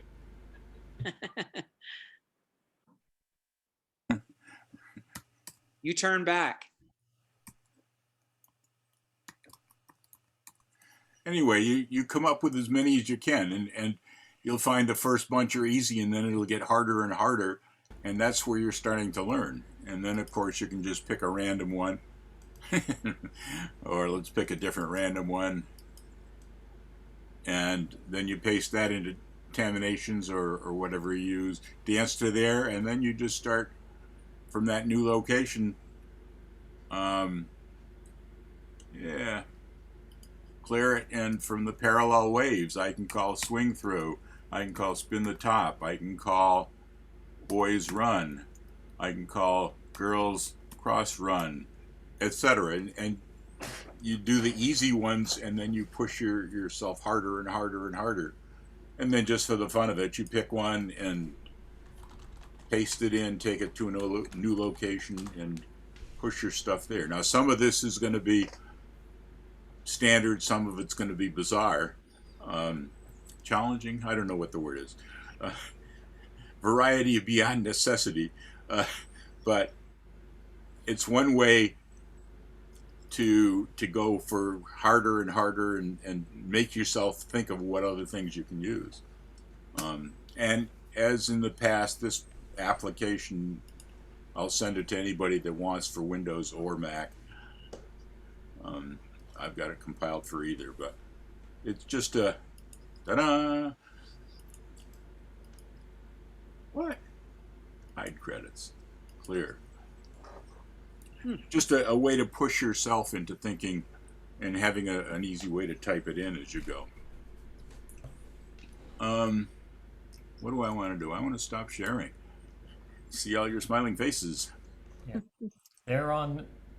Those are on the Color Lab website, John, but I just posted them in the chat. That's standard basic, mainstream, and plus, the standard applications lists. Yeah, so you can thanks. just download them. Yeah, thanks a lot. Now, I'm sure I've seen them before, but yeah, they've come up a few times in our sessions. Larry mentioned it and drew a blank there. Yeah, and Mel, thank you for all of the work that you do putting the stuff in the chat, by the way. Everybody here appreciates that. I don't know if we say that. Oh, totally. Yes. And the thing for people to remember is that if you're running this, hosting this thing like Dan is, everything, the chat is recorded. If you're not, you have to save the chat. So be sure to, before you bow out, click chat, look for the 3 dots on the lower right hand corner, and it says save chat, and you can do that throughout the thing, and it'll append the chat rather than just recopying the whole thing again. Unfortunately, my connection dropped before I could get that last bit that Mel posted to John. So I hope I can get it another way. It's the yeah, well, they're all on the Color Lab website. Yeah. Okay. The The standard Color Lab. applications. Or if you want, just send me an email. I can attach them. Those are the latest ones from 2021. Okay. Around the lower mainland, so you got to contend with that and wet roads. So check your visibility. And Paul's got the weather report on his Yeah. radio. So I've just noticed that Larry, not Marchese, but or how do you pronounce your last? Is it Cheesy or Casey? Marquise. Marquise. Marquise. Wrong. It's like Yes, no, or Mrs. maybe Bouquet. Marquise. It's like Mrs. Marquise. Bouquet. But Larry L. in Ohio, have you got anything to add or subtract, or have you gotten anything out of this? Or I noticed you join us regularly, but we don't know whether you're actually gaining something from this stuff. I thought that was Larry Letson. Yeah, it's not Larry Letson. Hey, Paul. And no comment. Okay. Yeah, I'm here. I had to turn it back on. There's too much background noise. Was that you that said that you lost connection, so you don't got the chat? Yeah. I just posted it. I just posted it in the chat window what I have saved. Okay, that would be great. Yeah. Yeah, I don't know. I'm on a weak connection in my trailer or RV resort here up in Campbell River. So it's hit and miss. Nice area.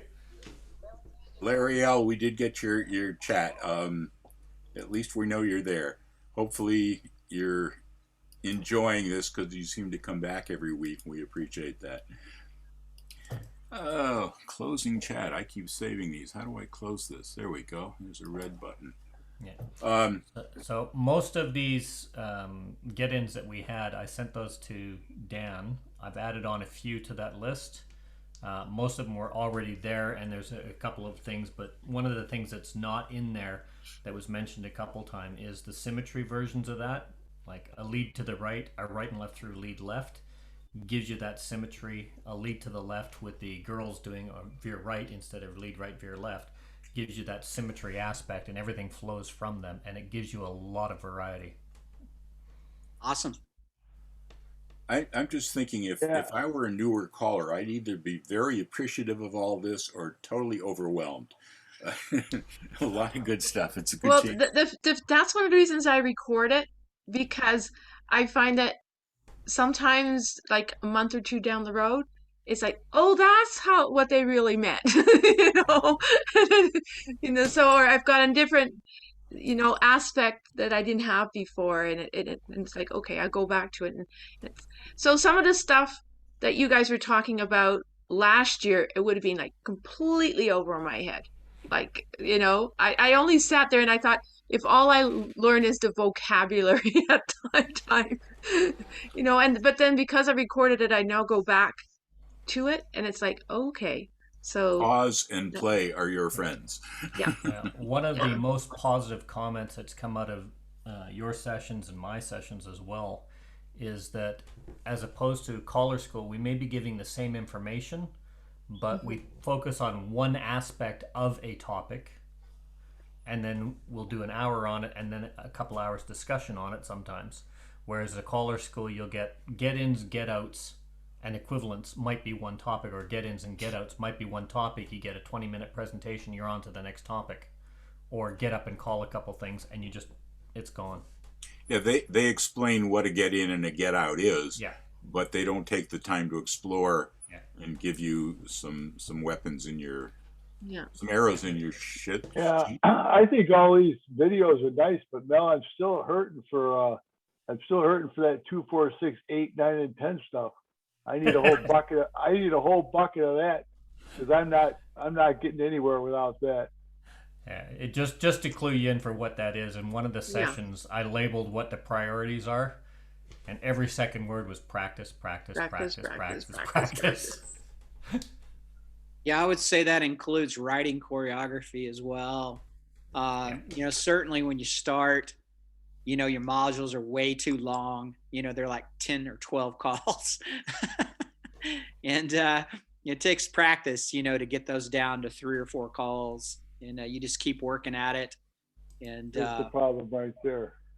Try to write choreography often. And often is whatever your schedule will allow. And absolutely. I found interesting enough, because I don't call regularly. I don't need any of this. I'm not about to memorize new stuff. I just want to share the stuff that I've memorized over the last 55 years. and yet before this session, to make sure everything's going, or even during the week sometime, I'll set up terminations just to see what's happening. And I find, let's type it here. Let's just type things in and see where it goes. And oh, that's interesting, Flo. You know, terminations has made it possible for me to call again. And it's really, you just let it happen, and then maybe practice some site calling get out. For me, it's people say you can get out with only 3 calls, and I'm not sure I can do that from everywhere, but it's fun to for me, even just to let terminations. Let's see if I can find a cool get out that's only 2 calls from here, or what have you. Well, I agree. Terminations is almost like a game. It makes writing choreography a lot more fun. You know, no doubt about that. And to remember too that a get in is a good start to creating a singing call figure. And you know, you can use your get ins and convert those to singing call figures, which causes your choreography to match your singing call figure to a certain degree. And don't ever forget that you can use that get in for both in a particular tip. The oh, sorry. Go ahead. The other thing I wanted to mention, and I'm interrupting Mel because he was going to say it anyway, maybe not, but for those of you that are interested in mental image and want to hear a different take on it than the stuff I've been shoveling out, Mel is having Dave Prescott on his session in 5 hours or so, part 2 of his working with mental image, and I hope to. I'm trying to save some time out of family life to get in there and listen again. I enjoy hearing Dave talk in a different way of looking at things. What were you going to say, Mel? You were asking the other day, we've done get-ins and get-outs. One of the things, and Larry just twigged on it. Can I share my screen for a second? Mm-hmm.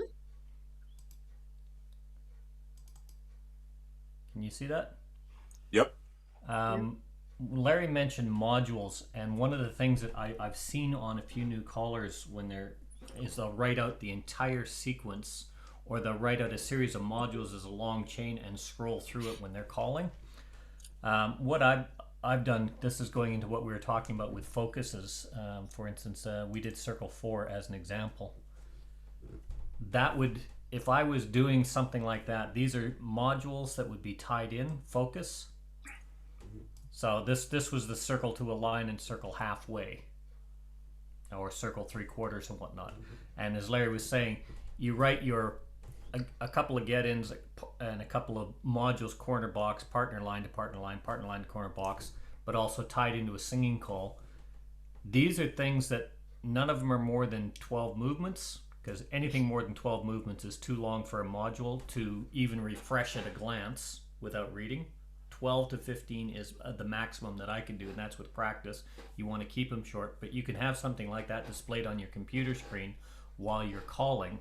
Set up a box, bang, corner box to corner box. You can do circle 4 halfway, dive through center, circle 4 halfway, pass through. There's your module. You can refresh that.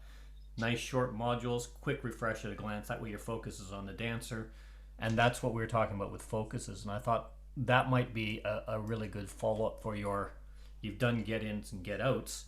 Now what are you going to do with the middle box? Those short focuses, because you can focus your get-in, focus your get-out, and you're going to do those short focus modules from fixed points. Would be a nice follow-on to this session. Good point. So I guess I was thinking of something else, and once again, not listening very well.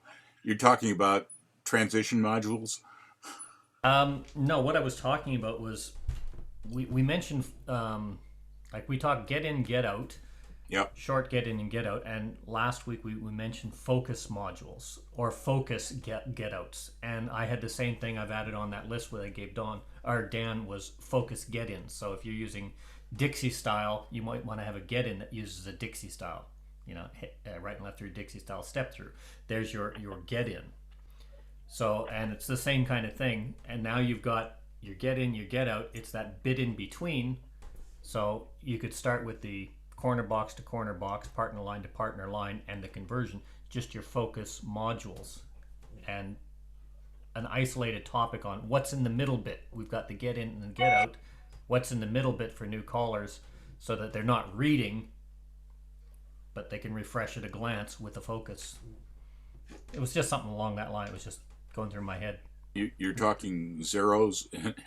Well, it Yeah, sounds to me like basically. zeros. And Catch you then, later, team. thanks, John. We'll see Absolutely. you. It's the middle bit that's that extension before you get into mental image, before you get into sight calling. It's knowing that little middle bit.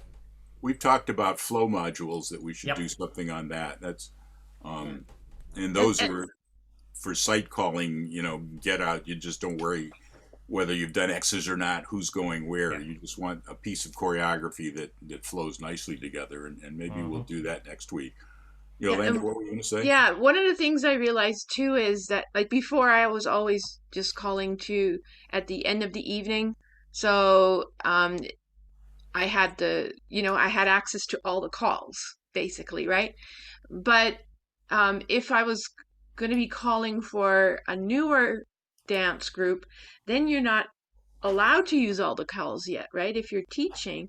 So then now I have to go through all my stuff and go, okay, now how do I have to organize it from teaching level, and it's like, okay, I can't use this one yet until I have a spin the top. Yeah. You know? That's what we have to do as callers. Yeah, when we're teaching, we often have to create a lot, some extra modules to make sure we keep, within the calls that they know. Yeah. And that's so, much harder. oh yeah, it's especially the first couple of lessons, right? So, yeah. I mean, feel free to ask other callers, who've already written a lot of stuff like that, and can help help you out. I think one of the things that I had to get my head around was that it wasn't cheating to ask and to be allowed to copy. I was so used to writing papers where you had to footnote everything and stuff like that. So now I've asked some of the callers, if I'm in their group, if I can record and then look at it afterward. And it's like, oh yeah, just use my materials. Like, okay. Well, plagiarism and copyright doesn't apply to square dance calling other No, than the music. no. Yolanda's the callers frequently refer to it as doing research, as when they steal, copy, borrow, mimic. Yes, it's research. Yeah. And I still can't do it without asking permission though. It's like I'm adjusting. It just doesn't feel right. Everything we've done here, you have permission for. Well, yes, because this is a class, right? But if funny, a lot of people over the years will say, "Do you get a what do you call it? A little bit of money every time somebody uses Ferris wheel?" Because I wrote that. And I say no, and it's a good thing, because think of all the money that I'd have to use every time I called square through, and every time I called swing through, and every time it's shareware, open everything, open source. I do think about you every time I call chain down the line, though. Yeah. Yes, one of the things with that, Yolanda, is it's always good to attribute your source.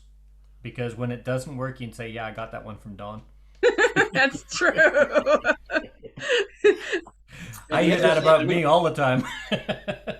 We just need to get Mel to zip up all them files he's got on his computer and share them with everybody. Well, and learning how to make all these wonderful little squares, right? I know you mentioned it to me once. Next week, that's what the session is. I'm looking at doing next week. I had about 25 people ask me, how do you make those tables and whatnot in square view that you display. So I'm going to be doing that next week. Yeah, because part of the square dance calling is all the computer gizmo stuff, right? And I know that's not proper. And it's really a relatively easy cut and paste. But if I show people how to do it, it's basically this is how you use your square view editor. Okay. And but what's easy for you guys, because you've been doing it for a while, doesn't mean it's easy for us. Like, I had no idea how to save my chat. I didn't even know what a chat was to begin with. And there were other callers second that. So let alone I can now copy from Tamination to a Word document. I haven't figured out how to do it in reverse yet, which would be sort of nice. Yeah, But well, you know, on the 15th, I'll be looking at Square View editing sheets for patter calls and singing calls, creating those sheets with the tables in them. so that's going to be awesome. And I started playing checkers with people, and I can now copy and paste what I'm doing right into an email and send them. It's like, oh, cool. So but it's a challenge, you know, like I had nice IT people that did it for Guys, me. I've got to take this. I'm gonna Catch you later, Don. Call from Brain App Plan. Hello. Just mute yourself, Don. Yeah, let me see if I can find Yes. it. I'm doing fine.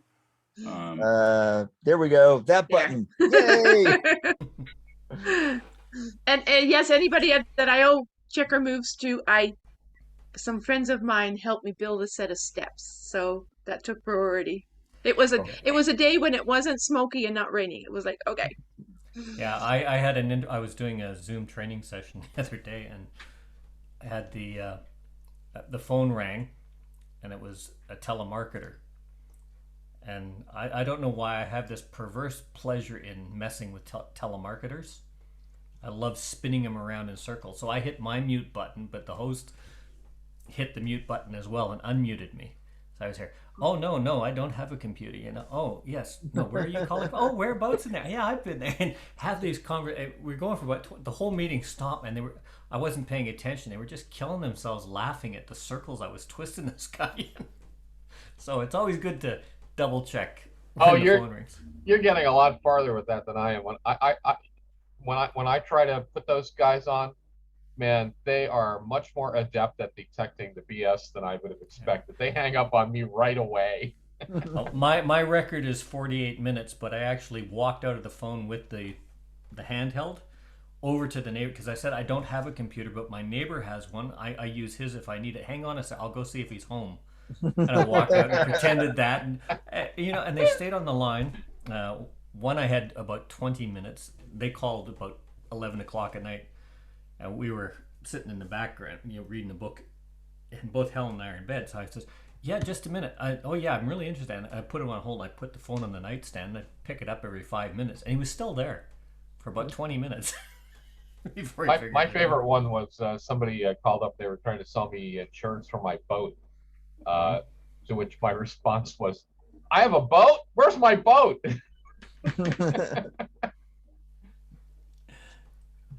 Yeah.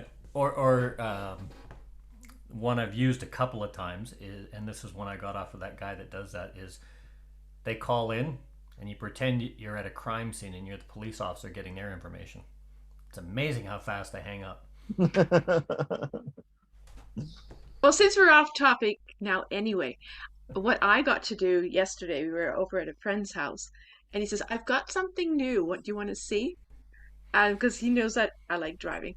So we go into this room, and he's got, instead of having a regular screen, it's curved. Mm-hmm. And then he has a real, like a seat, like you're sitting in a car. Yeah. And it's you're right. So it's and it's all professional race tracks. And so you sit there and you race, and it's like, oh, it was fun. No, so I Sounds mean, like you're listening to Futurama, Chris.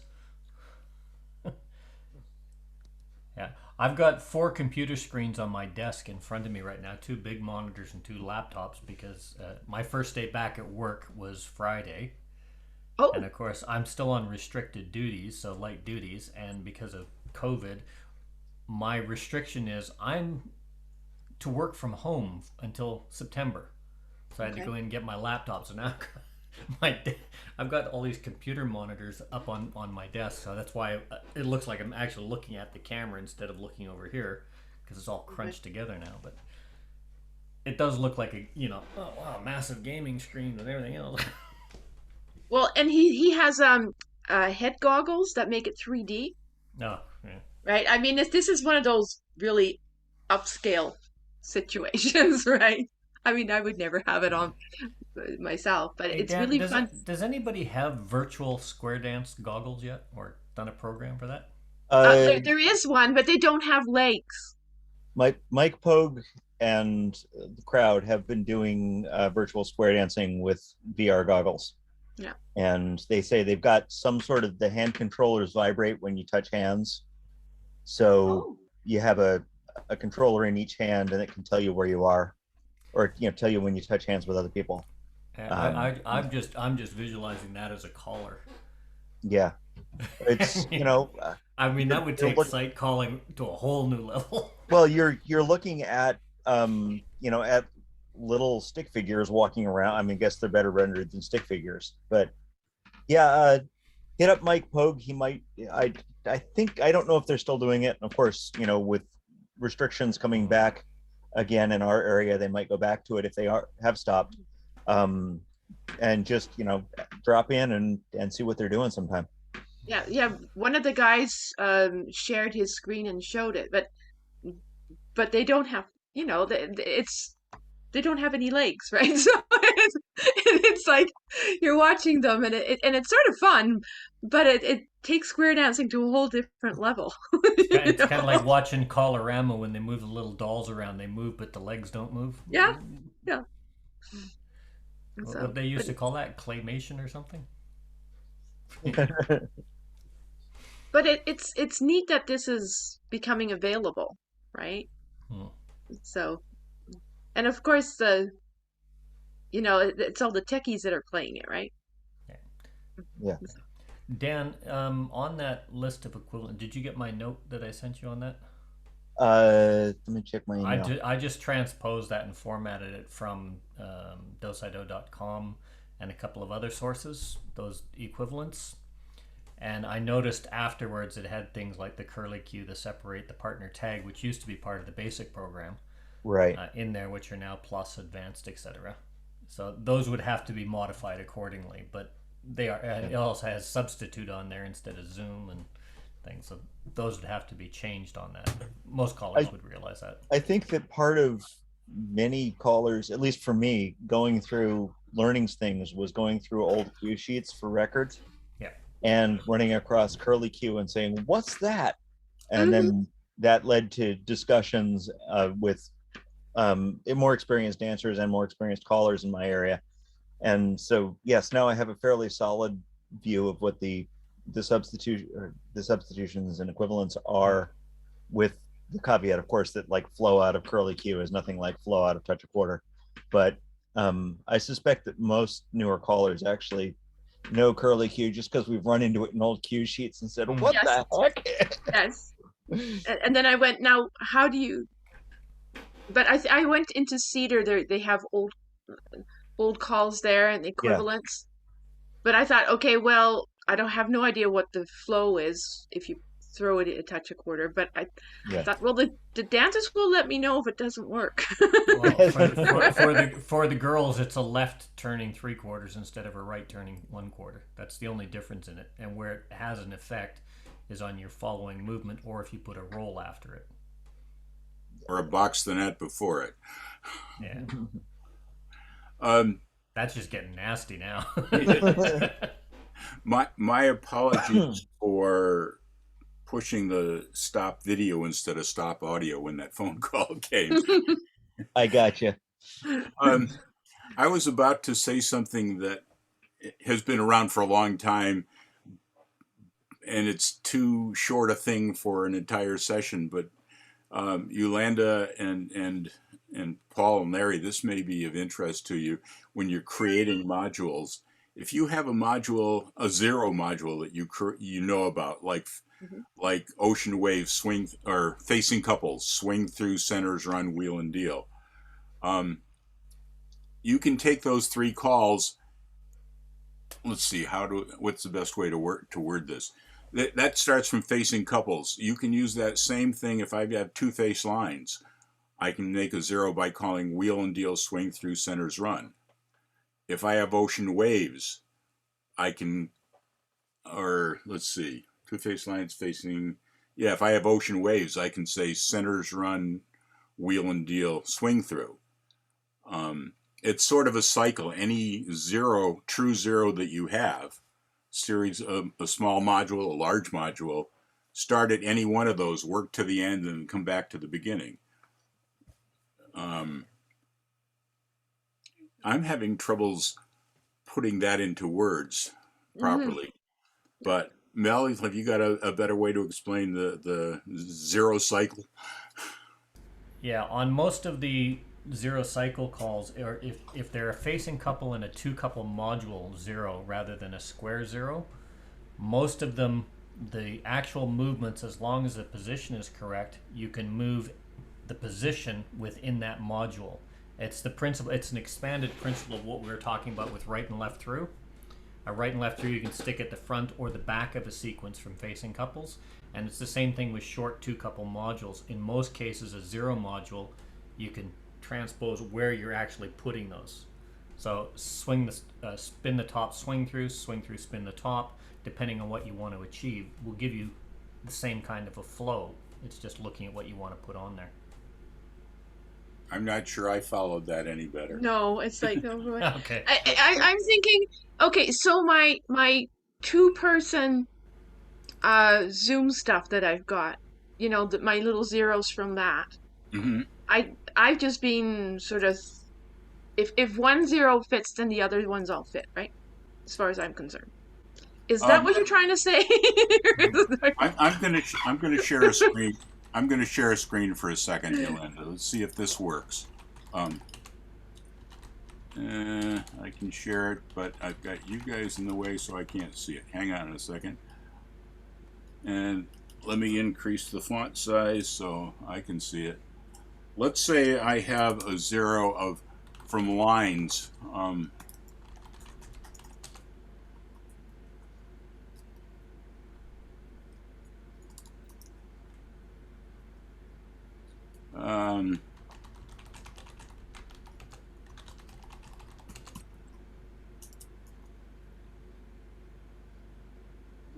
What am I trying to do? Double pass through.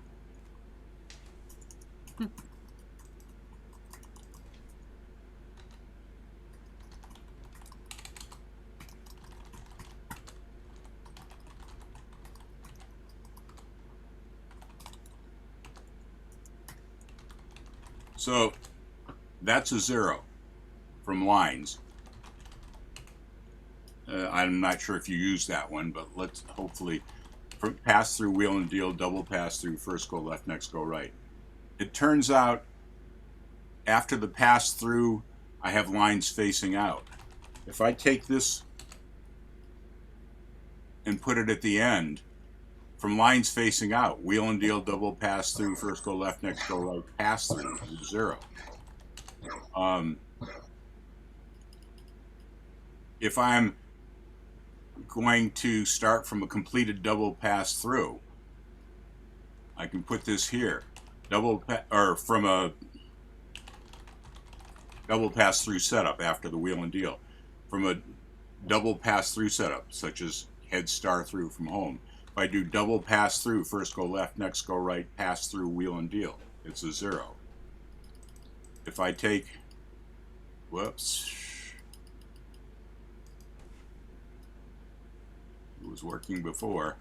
I start with lines facing out, or a completed double pass through. If I say first couple go left, next couple go right, pass through, wheel and deal, double pass through, that's a zero. Let's look at the one I said before, from facing couples. Swing through, centers run, wheel and deal. From facing couples, that's a zero. If I were to start, if I want to move this here, whoops. If I did from an ocean wave, if I do centers run, wheel and deal, swing through, that's a zero.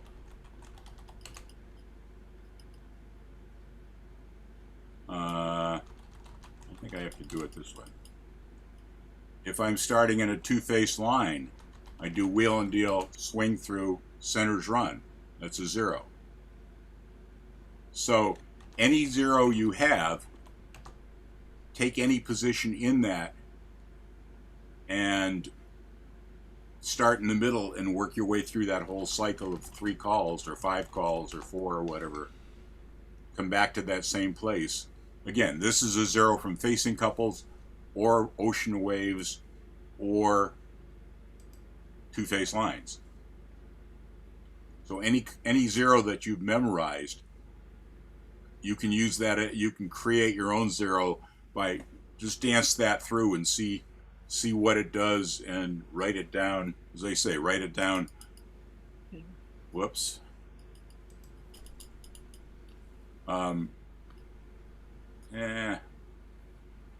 Let's do it the easy way. Cut, paste. But I wanted to show you, I'm just using the same ones. So starting with this call or this call or this call, it's always a 0. It just starts in a different formation and comes back to that same formation. I think of it as the 0 cycle. Yeah. Does that clarify it at all? As long as you keep them in the same order, but it's like on a clock, as long as you can start them anywhere on the clock as long as you follow the sequence. Right. Is that what you're trying to say? Yeah. In very basic terms.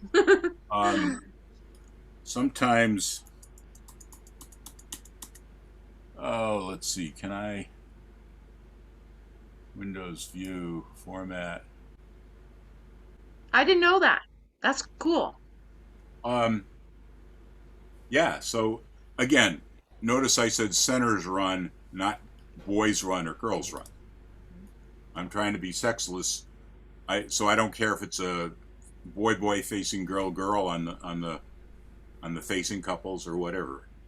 As long as I have so basic, if you've got swing through, centers run, wheel and deal, you can go centers run, wheel and deal, swing through, or you can go wheel and deal, swing through, centers run. Right, and one of them starts from facing couples and ends in facing couples. One starts in waves and ends in waves, and one starts in two-face lines and ends in two-face lines. Don, we'd probably be better off to show this in Taminations, and you could really see it happening. Yeah, but I think I've got the concept. Yeah. Because the concept of the rotation works, but it doesn't work with all the calls, and you have to really be careful. For instance, when you're using a spin the top, moving that around will work sometimes, but not others. Okay. And those are the kinds of things that you have to really be careful on. But if you're playing with choreography, you can equate it to a puzzle and just say, okay, this should work. Some of them should work. And if you throw them in Taminations and you use the sequence, then you should be able to draw some more choreography out of this. Yeah, like for instance, swing through, spin the top, slide through is a nice little 0. And if you do a slide through, swing through, spin the top, it's the same 0, but it takes you from facing couples into the same position wave. But if you do a spin the top, swing through, slide through, it doesn't work. Say that again, Mel. The one that didn't work. Hang on. Can I share my screen here? I'll show you what I'm talking about. After I stop. Yeah. Okay, so if we... Okay, so there's our facing couple 0. Yep. So if I look at... Okay, this is the one I was just looking at as an example. Swing through, spin the top, slide through. Slide through. Okay, that's our 0. Mm-hmm. So if I... Why is... There we go. Then it's slide through. Okay, so if I do slide through, swing through, and then spin the top. Spin the top. Okay, and that's what you mean about the clock order. I just all I've done is move that. But if I change that, it's not a matter of moving the movement, because swing through, slide through. If I do spin the top, swing through, slide through. So there's my spin the top, followed by swing through, followed by slide through. That's an equivalent of a right and left through. So it's first of all, Sir, first of all, Mel, you changed the order of the calls. Instead of swing through before slide, spin the top, you put it after spin the top. Mm-hmm. That's where the difference is. You have to keep the No, order no. the same. Yeah. That's what I was saying. That's what I was saying about. So you have to keep it. So if you so look you- at the first two, you got swing through, spin the top, slide through. All I've done is move the slide through up to the top. So slide through, swing through, spin the top. That keeps the order exactly the same. Mm-hmm. The other So thing you I have would, to keep it sequential. Yes. the other thing I would precaution, yes, you have to keep it sequential. The other thing I would caution about is not using slide through because that's a sex dependent call. Okay, and then Yeah. if you keep it sequential, then you can also throw your equivalents in, right? Yep. Well, I'm not sure exactly what you meant by that. No. Yeah, for instance, if I did a, So let's say if there was a right and left through within that sequence, then you could use your right and left through, or maybe like a lead right in there, in that within that sequence. Then you could use your lead right equivalents as long as you put them in the same spot in the sequence, right? yes. Again, caution you don't use sex dependent calls. And the other caution is things like, what is it called? The facing couple rule. So if I start with facing couples and do a swing through, etc., let's say swing through, centers, run, wheel, and deal. That's a 0. But if I start from ocean waves and do a swing through, centers, run, wheel, and deal, it's not a 0 because it didn't zero out. I guess I'd have to do a swing through, centers, run, wheel, and deal, step to a wave. Well, you're saying this wouldn't make a good all on its own topic, but I think there's a lot of new callers that would make a real difference. It might be a good thing to interject. I don't think you can take a whole hour playing with it, but yeah. But I think it should be mentioned, at the beginning of something instead of at the end where they might have thought, okay, Yeah, we're just yakking by now. We could have a session maybe on cute little, Because this is a Han- concept that I handy- think would be very beneficial. handy little things. Yeah. True. Yeah. Dan, was that something you were aware of? I was noticing interesting expressions on your face. Yeah, actually, one of the things that I've been playing with for a bunch of things is figuring out how the order of calls changes things, especially, with the X's and O's notion. Like, oh yeah, as long as you balance those out, that works. Except that if you just stick to those, you can end up with the head boy in the wrong place. So, yeah, sometimes flipping the order. Yeah, rotates I the think box. This is what you were getting at, I think, Don. Swing through, centers, run, wheel, and deal. That's the facing couple rule. The facing couple rule transposes to the ocean wave rule. If you start in the ocean wave, which I did with a touch, centers, run, wheel, and deal, swing through. That just transposes the facing couple rules because that ends you in the corner box, but it's a corner box wave. Yeah. But basically, Yolanda, I call it the 0 cycle, which helps me remember take any 0 and it's a cycle of calls. And as you said, around the clock, you can start here and go from any one all the way around back to the same one, as long as you remember that each starts in a different formation. Yeah. Yeah. So it doesn't matter how large the sequence is, as long as it's a 0, and as long as you remember where you start in, and you go all the way around. As long as it's a true 0, yeah. And Yolanda, what you were saying was, for instance, if we take the sequence of right and left through, flutter wheel, reverse, flutter wheel. Okay, there's our first sequence. And you were saying if we used an equivalent for a right and left through, it will do exactly the same thing. So if we start with a flutter wheel, Reverse flutter wheel. And instead of doing a right and left through, we can do a pass through and reverse wheel around. So we use an equivalent for a right and left through. Mhm. That'll do exactly the same thing, and that falls very well in what Don was saying. As long as you Yeah. follow the movements sequentially on the clock, doesn't matter what time you start at, you just keep going around in the same order. But you just have to be cautious with your equivalents. That will only work with, well, I don't know if it'll only work, but that usually only works with two couples. Usually, not a but square. my first example or my second example, Mel, of facing lines, pass through, wheel and deal, double pass through, first go left, next go right. That's a 4-couple thing, and that works Yep. too.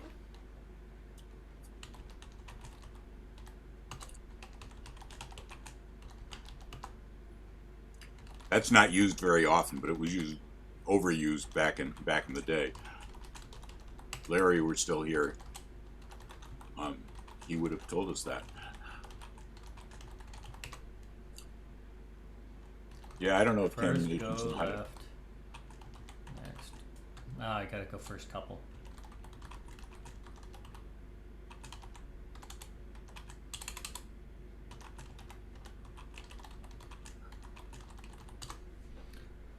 Yeah, that works, except on this thing, what you have to look at, that will go with parts, but how would you move that around? Start, square your set. Oh, okay, I see what you mean. Now do is square your set and then say head star through.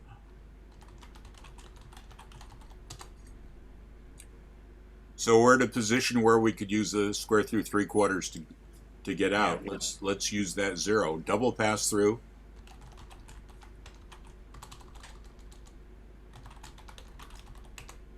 First couple go left, next couple go right.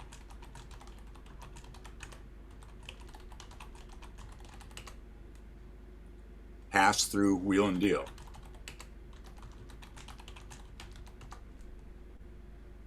And we're back to the same place. Center's square through 3 to the corner. Yeah. But we've done that so same. from here, yeah.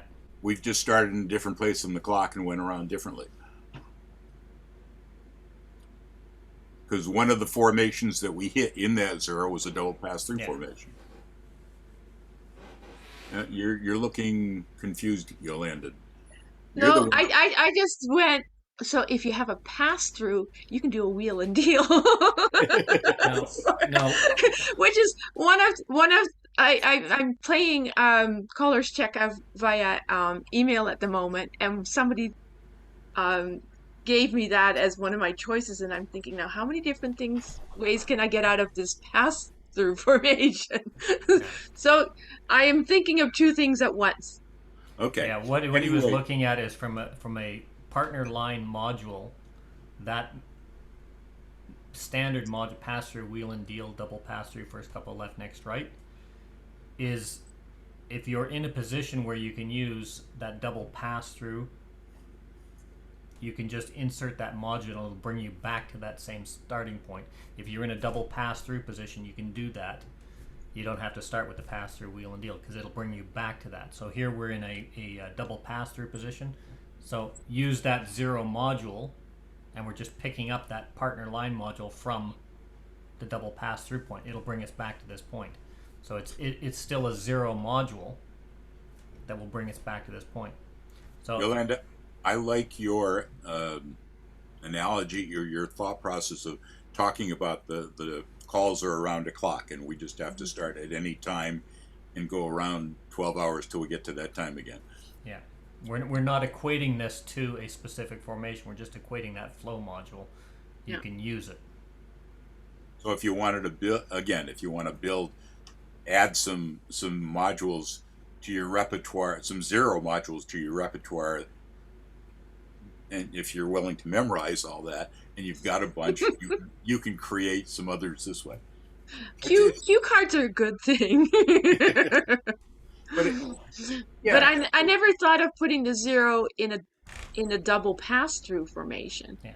You know, I've been doing them as like in corner box formation, but yeah.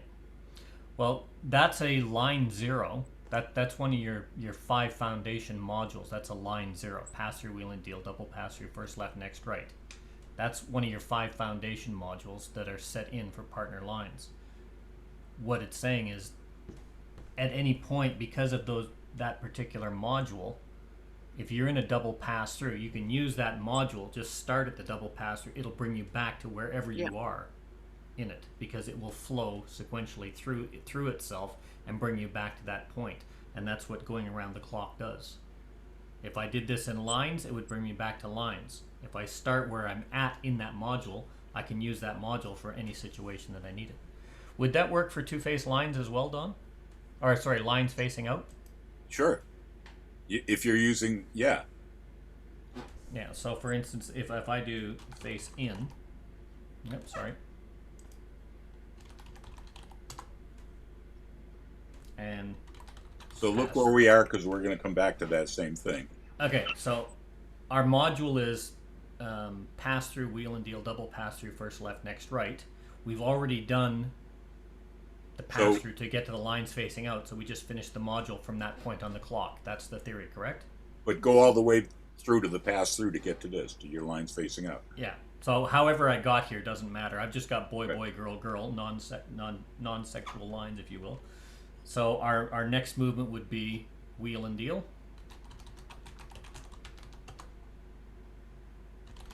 Double pass.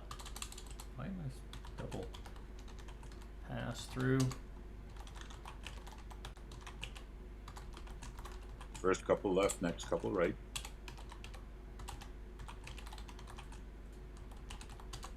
I need the word go.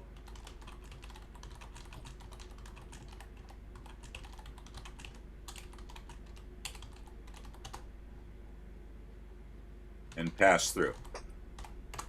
And there's the sequence. There's the same lines facing out that we started with. Yeah. Okay.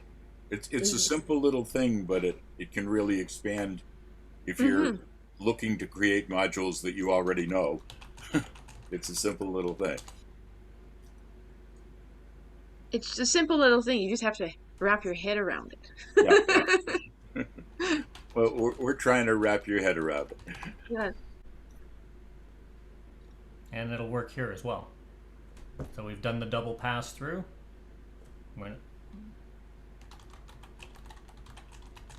If there was some get out you had that used a clover leaf, you could throw this 0 in first.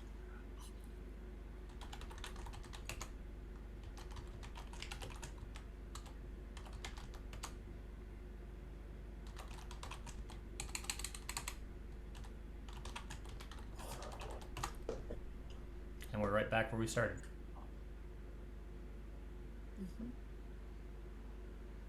Wow. Okay. Have you ever used that, Mel?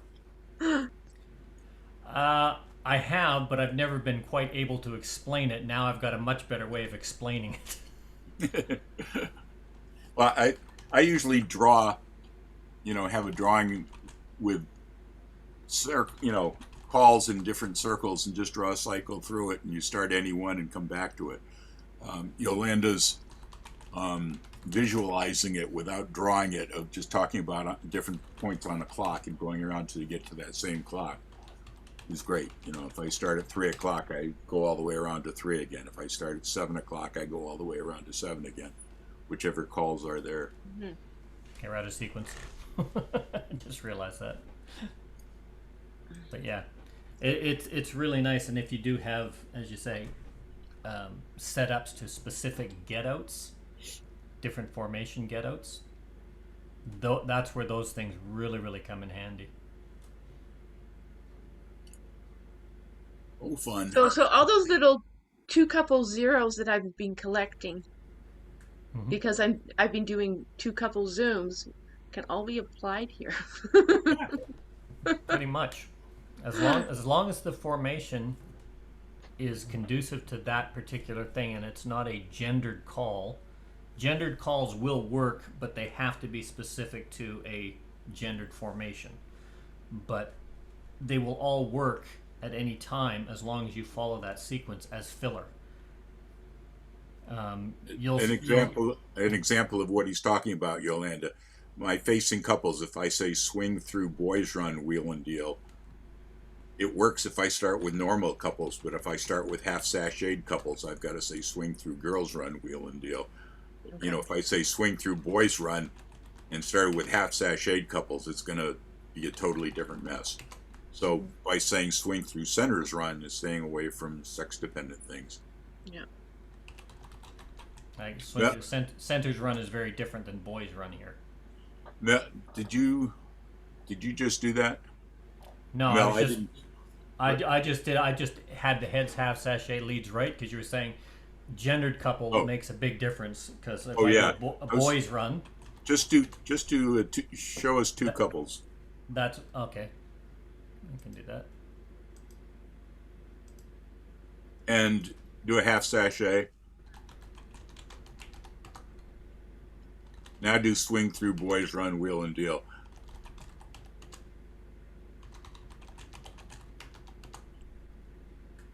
Which is a right and left through equivalent.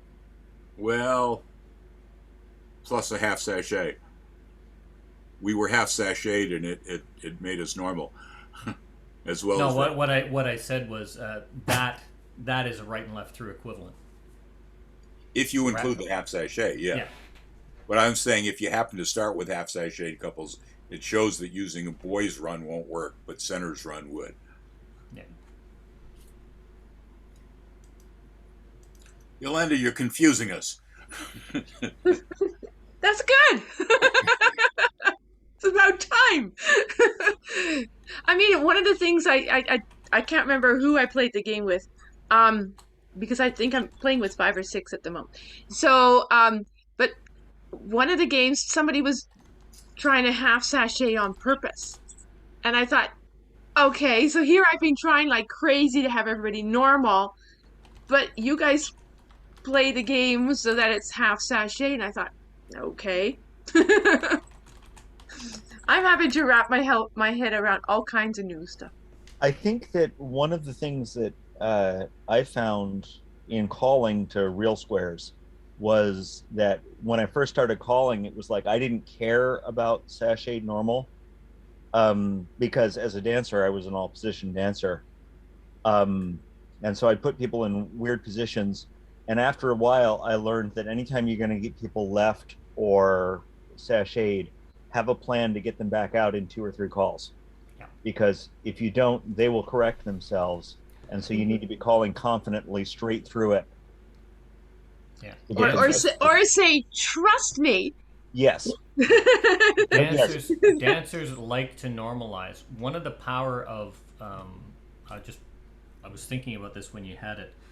Like this is an unusual circle to a line because you got the center couple half sashayed, so you end up with that boy girl girl boy line. Getting out of this quickly, yes you can, but also comfortable modules, as Don said, pass through, wheel and deal, double pass through, first left, next right, really work well in this kinds of things with that word trust me or stay where stay how you are or keep her, things like that, and it adds flow without adding without adding difficulty. Okay, so here's another question. I have another question once this is done.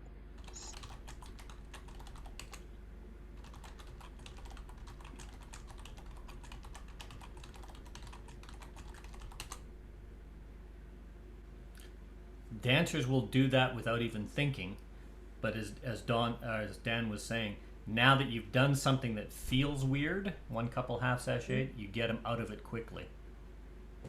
And that, like a touch, a quarter, circulate, etc.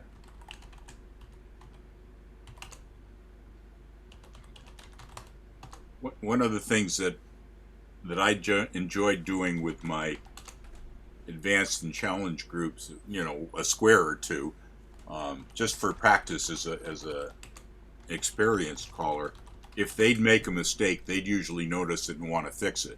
I don't say trust me, I'd say don't fix it. And I see if I can use methods to fix them by myself without them, so that the other squares that are all right don't have a problem. The kind of thing of pass through, boys fold, star through will frequently fix whether one couple is half sashayed or not, and shouldn't have been. So how do you fix it or do you fix it when, like, say the heads are normal but the sides end up half sashayed. Well, what I'm Without talking, saying half sashayed. That's where the sex dependent calls are super useful. Okay. Is star through or boys run or things like that.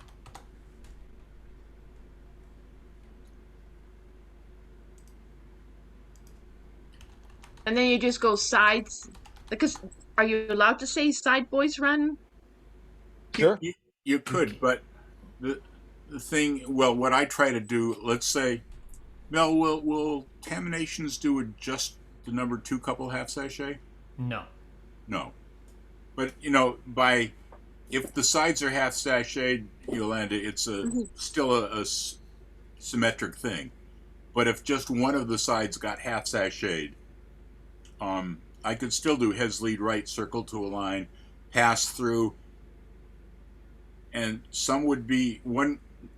We wouldn't have symmetry, but if I did boys fold star through, I would have symmetry. Yeah. Because some boys would fold left that should have been folding right, but they were half sashayed. So that's the kind of trick. I'm talking. I was mostly talking to the other guys because this is really pretty. The don't fix it is because I want to practice. Because I want to practice sneakily fixing it. So if I had 10 squares and only my key square was wrong, I could straighten them out without screwing everybody else, without everybody else knowing that they made a mistake and that I was screwed. Okay, so Yolanda, you see what this setup here? Mm-hmm. Okay, see where number 1 and number 2 are? Yeah. One man, 2 lady. Just pretend that one couple only was half sashayed because of a dancer's mistake. Okay.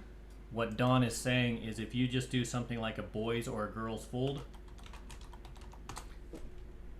that gets every boy looking at a girl, star through, that normalizes everybody.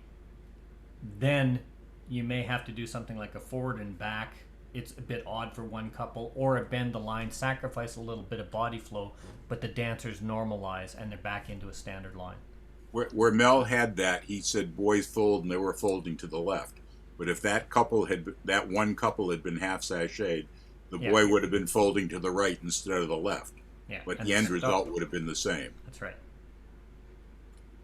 It was a sneak in. And again, my dancers usually noticed they were wrong, so they would fix it, and I would tell them not to, so I could practice sneakily fixing it.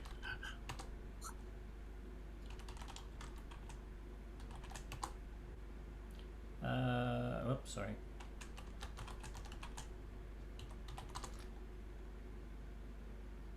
This is a bit of a fudge, but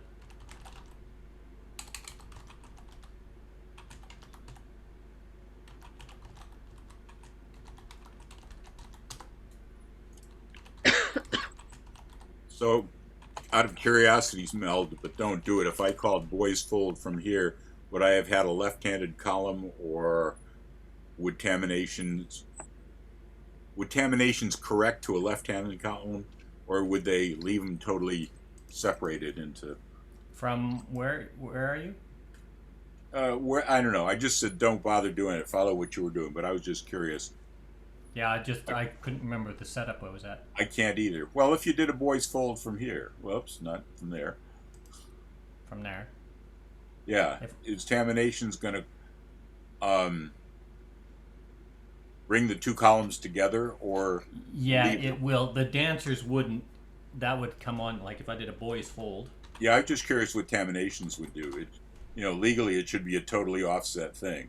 It would be, and if you had one couple half sashayed and you did a boys fold, you'd have one side which would be facing couple spread apart, and you'd have the other side in a closed Z. And that's why I say you finish that with a star through or a slide through, and then wait for it, bend the line, because one couple will do an. And with my challenge groups knew they were supposed to be totally offset and all that stuff, I would usually say fudge to a column or fudge to a box, and then they would know that I really wanted them to adjust. Yeah. Oh, are we off the subject? We got heads, touch, quarter, and spread. Okay.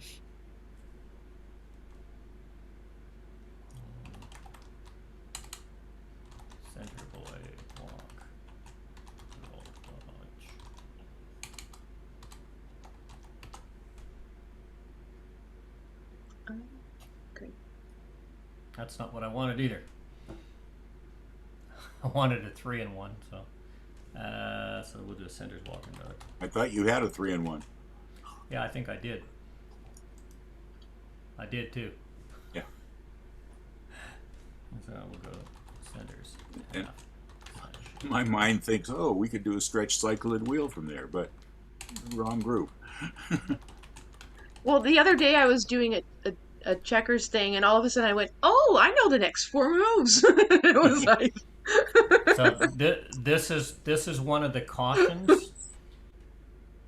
A lot of the time you look at this, and in 3-in-1 lines, you really have to watch the floor, because a lot of times if you're looking, especially if they've got their backs to you, it looks like, oh, one couple's made a mistake, I can use that trick. That doesn't always, you have to really, it's very different from the 3-in-1s. So on this one, if I called boys fold, of course it wouldn't work. Right.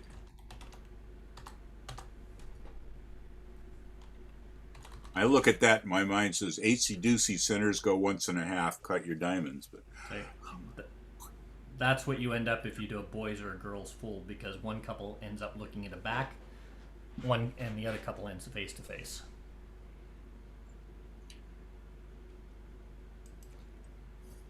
Three-in-1s are fine.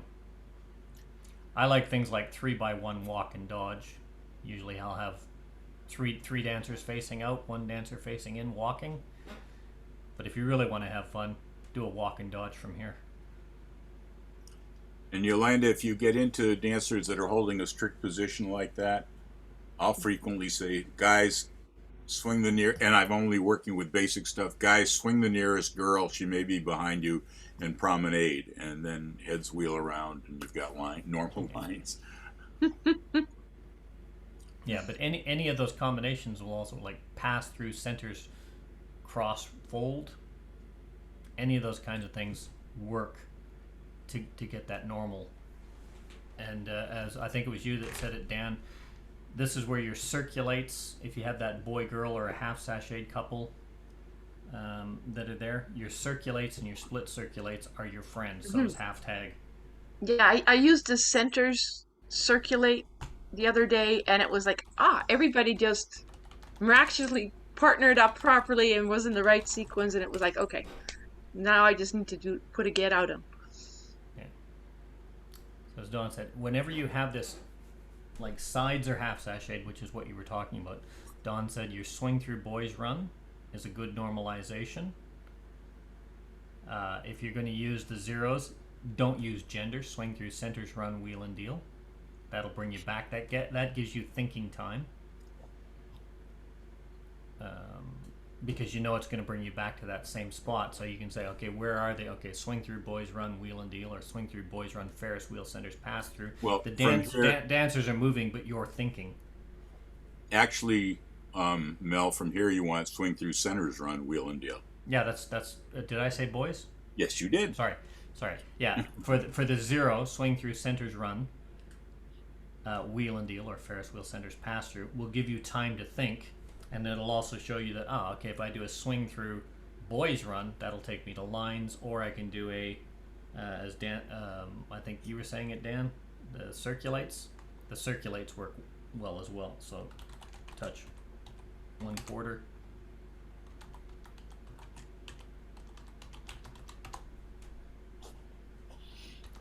Split, circulate, and that normals up your genders, boy girl, for whatever you want. The half tags, the split circulates, all of those kinds of things are your friends for those kinds of setups. Okay. So is tagged align for that matter.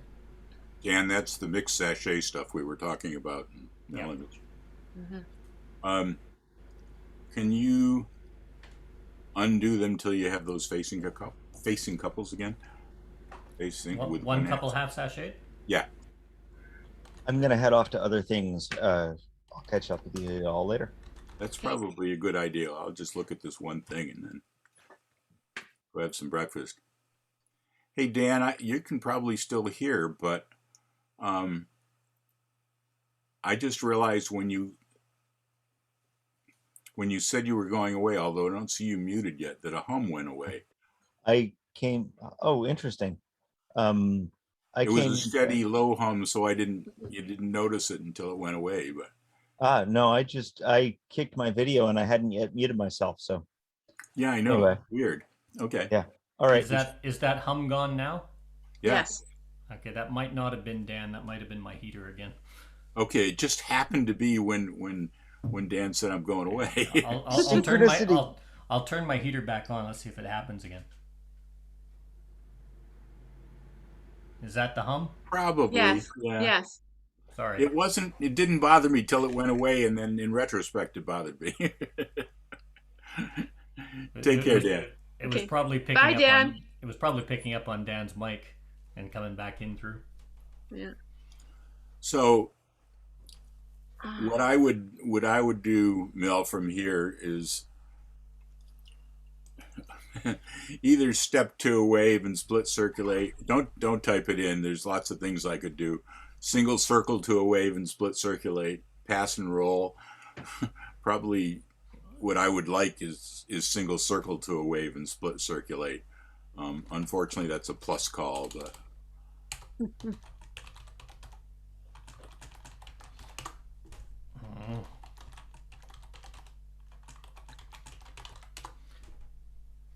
Yeah, but single circle step to a wave is a basic call. Oh, okay. And do your split circulate here. Which is really stupid because single circle to a wave is plus, but single circle make a wave is basic. Oh. I still like single circle to a star through. That's Yeah. such a nice movement because the appropriate hands are what split did you wanna- circle. I wanted them to get into waves and then do a split circulate. That's my. Yeah. And now I can just do a whatever I want. Boys trade, boys run. Yeah. To get normal two-face lines.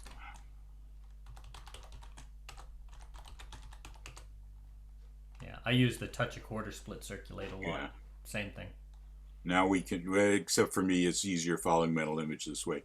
Yeah. Couples circulate and Ferris wheel. Centers pass through element left.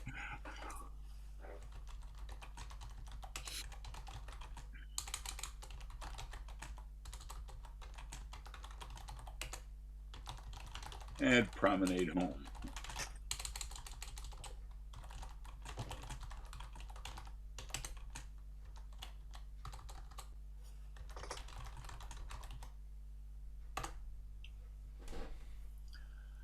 So, how many hours do I get to eat breakfast, nap, and be ready for your session, Mel?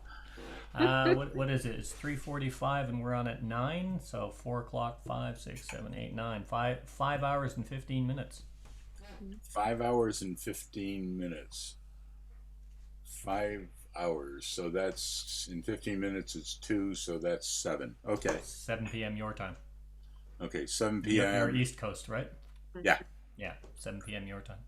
7. And you're on an hour before that. If I just want to say hi. Yeah, I usually try and log on about an hour beforehand to catch up with things. I will try not to do that so Gail isn't too upset with me spending all evening on it. No worries. Like I said, it was great you coming in last week because I loved what you said right at the beginning. Right at the beginning, you nubbed it and said the rules are generally the same, or the rules are the same. It's just a different way of looking at it, interpreting it, but it all follows through. And I love the fact that you said that. The only issue we had with Dave's question is there's a lot of callers that use this and their experience is really, really high. So he limited it to 7 calls to get the concepts down, and suddenly they were off on tangents that, well, no, I don't want to answer that. It's the same thing, you get off on a tangent, and you lose where you want it to go. So I'm still amazed that half the world uses one way, half uses the other, but the rules are exactly the same as long as you stick to your list of O's or X's that you're using. Well, that came out with the first I really saw it, Jill, was when Bob Elling came in and we were talking about the chicken plucker and use of modules. He doesn't like the right and left through pass through trade by, which is the right hand box out of sequence. He just likes to pass through trade by, which has the same effect, but it keeps the dancers in sequence. And looking at that, that really gelled for a lot of the newer call. I think we had about 100 callers in that session, and it really gelled for some of them. And others said, "That's not a chicken plucker," and so we started calling it the turkey plucker.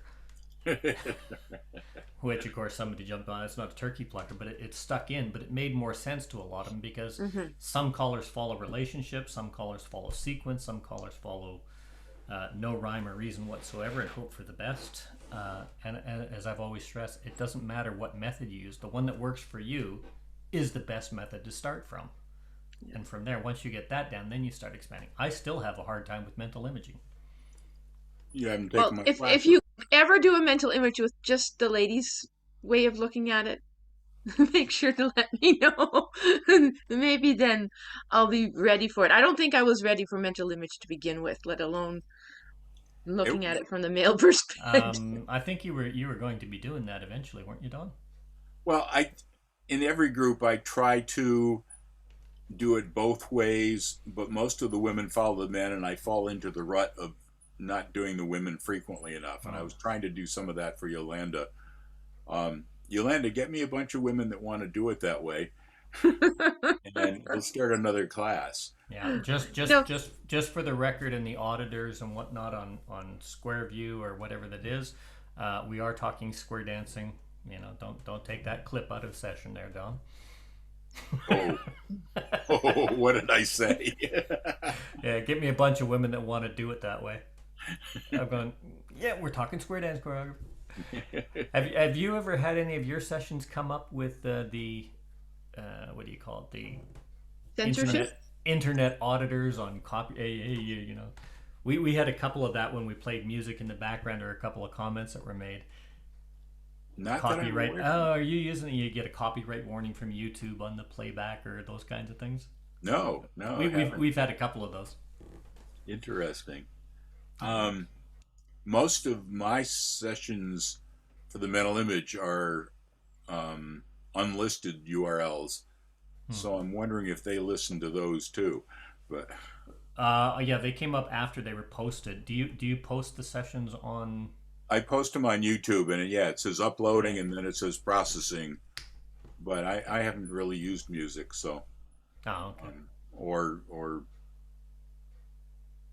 I don't know. We may talk about same-sex things, and they might get upset, but that should be socially acceptable these days. Oh yeah, I know.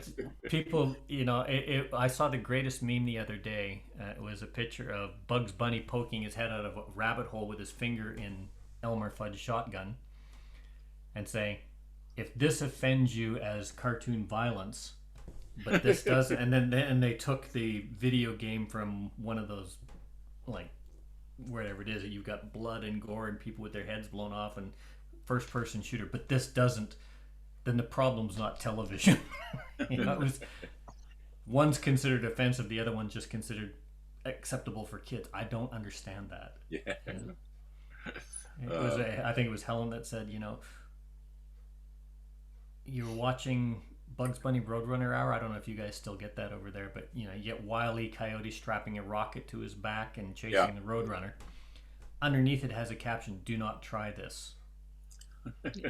We never had to have that because we weren't stupid. No. You know, just some of the things I tried were stupid. Oh yeah, but we could come up with those on our own. You see, Don, you and I have an advantage though. We got to do all our stupid stuff before everybody had cell phones and videos that they could upload to the net. Yes. I mean, I knew how to hold firecrackers in my hand when they blew off so they didn't hurt my fingers, you know? Yeah. Be careful of how you use this match. It might create a fire. Yeah. Yeah, one of the greatest training courses I did was mine warfare, booby traps, demolitions, and explosives. We had one of the greatest instructors says, all you need to be good at booby traps is a sick mind. You don't really need a lot of knowledge other than personal safety. And it was true. So, anything else you wanted to look at on contaminations? No, I think you've given me enough information for now. Overload over here, overload. Well, we want to have it before complete overload. Right. Anyway, I sent that list for the notes to you as well, Don. Okay. For your get-ins to go with the get-outs. They're just good handouts. And I'll send it to Mark as well, because he posts your sessions and they can put them up there. That's the best way to do it. He posts them. I tend to Yeah. say, oh, that's interesting. Bye. I wanted to ask you a question, because I know my numbers have dropped now. I've gone from about 50, 60, 100 down to about, I think I'm averaging about 30 a session in that area. I was looking at maybe dropping back to fortnightly. Are you looking at dropping to fortnightly or monthly? We've talked about it. Partly don't want to let go of the momentum. Yeah. Partly, I mean, the numbers have dropped back too, but I think that's partly because of the presenters have been me. And we don't need more of that. No, I don't think it is. What I've noted is well, who's coming up. We don't have a lot of people from Europe on today, which is surprising. Yeah, Mikhail was the only one. Yeah, but there's also a lot of activities. People are back at dancing. It's back at dancing, and most for us, people are. We're almost in total lockdown, so I expect that I may have more people from Australia in my session. Well, then a lot of people are camping and stuff, and so they don't have access to the internet, so they're watching stuff later. Yeah, the Northern Hemisphere, a lot of people are on vacation. And there are a lot of people back to calling, to dancing. I know for me, I love doing the sessions. I do not love trying to come up with a topic and with presenters. And so I've been lazy the last few weeks, and so jumping in and leading myself. But yeah, the numbers have been dropping the last 2 weeks quite a bit. I think we were up to 15 this time, but I'm not sure. Usually I write it down. We ought to talk about this, Mel. Maybe if we go every other week and you and I alternate weeks. I mean, you do some and then I do the others, so that people that want can have at least one each week if they want. Yeah, well, it was a thought. Like I said, I've got a whole list of different topics that I was looking at covering and revisiting. But I was actually going to be doing get-ins and get-outs, and when I saw that you were doing them, I just dropped them off my list, because there's no point duplicating, because the material would be there. And realistically, when you talk about it, there's not a lot more to get-ins and get-outs than what we've covered. And other than the fact we have a different audience. Yeah. So and now that they're posted, the handouts are there, looking at them and running them through Taminations. They can go and watch the video. So I wasn't going to duplicate that. Right now, I'm hurting for presenters as well. When we were in lockdown, like everybody was coming, I had no problem. I sent an email to Tony. Yeah, no problem. What do you, Ken Ritucci? No problem. But now they're getting busy again. And I've talked to several that said, no problem, we'll do it, but maybe in a few weeks, and follow through letters haven't helped. I've got, at least 5 that said, yeah, I'll do it, but they aren't following through. Yeah. And I'm going to be going back and revisiting some of the topics from the last 2 years that I've been doing this, and some of the last years, like looking again at modules, focus modules, creating modules for singing calls, because now that you've had a year to digest it, it's a good time to come back to it and see where we can develop it from there. So there's lots of stuff. It's just I don't think everybody just wants to listen to me every week. You'd be surprised. It depends who pops in, right? That can just change the whole dynamics of the group right there. Like I said, we've had some of these sessions that have gone on for 11 hours. We had some that were in here in your session, and then they were in mine, and I start yours at 1 o'clock in the morning, and we were still going at I think you guys were still on in mine at 5 p.m. Yeah, so, it's quite normal for Guido to have straight. Yeah, it's quite normal for Guido to be there, and that the daylight is happening down there. Yeah. I just came back. I had to take that call. What I miss? Oh, watch the tape, Chris. Yeah. That's the great thing about these. Yeah, we were just talking about, are we going to potentially cut these back to fortnightly sessions, or maybe Don do one week, I do one the next week. Are we Our running out of? sessions are at different times though, and that's where one of the concerns is. Right. Are we running out of audience, Chris? Right. Because it's been dwindling. Well, it's the summer, and it's not the summer of COVID, so you have all the normal summer effects going on. So Well, it is for us. It's absolute hell for us right now. oh, that's right, down there it's not summer, but it's also yeah. COVID is at it again.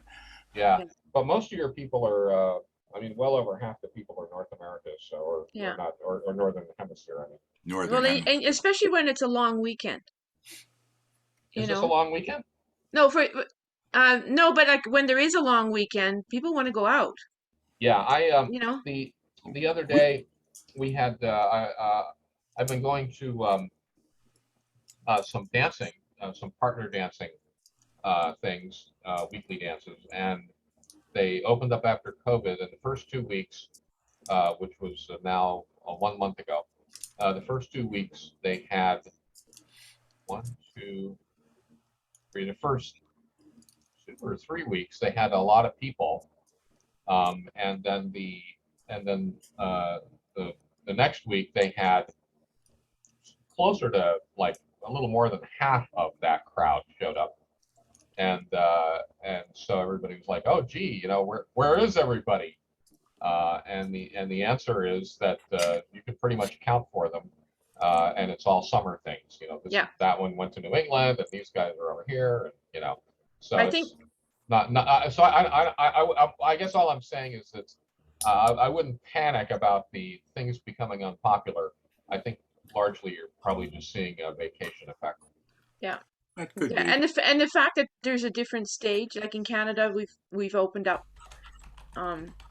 and people can actually go out if the weather goes for it. And like in my case, for instance, in Prince George, because the wildfires down south, a lot of people are getting guests as they're having to evacuate, right? So, it's just summer stuff. Yeah, and so what do you do with them? You take them exploring in the woods, right? Right. Keep the kids busy.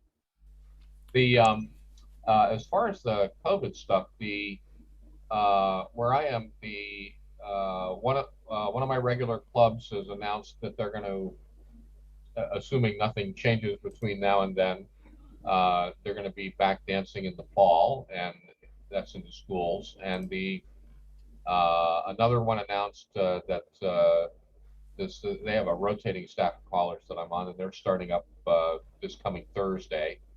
Not at their real location. They're going to be at a temporary location because the one the real home is not available. And I also got a request for booking for only through December.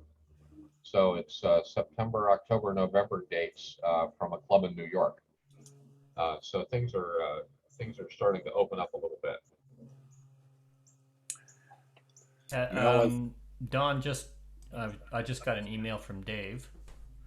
One of the things he's looking at is the slides. I've got them for the presentation too, but one of the other things was the sometimes X, sometimes Y, or sometimes X, sometimes O, I should say. Clarifications such as the square through, like girls square through 3 off of cloverleaf, those kinds of things. Those are what he'll be clarifying, and then going through the 7 to look at the theories and what. I have a title now for a mental image talk I want to give. I don't know what exactly is in the talk, but I've already got the title, and it's sometimes X, sometimes O, always Y.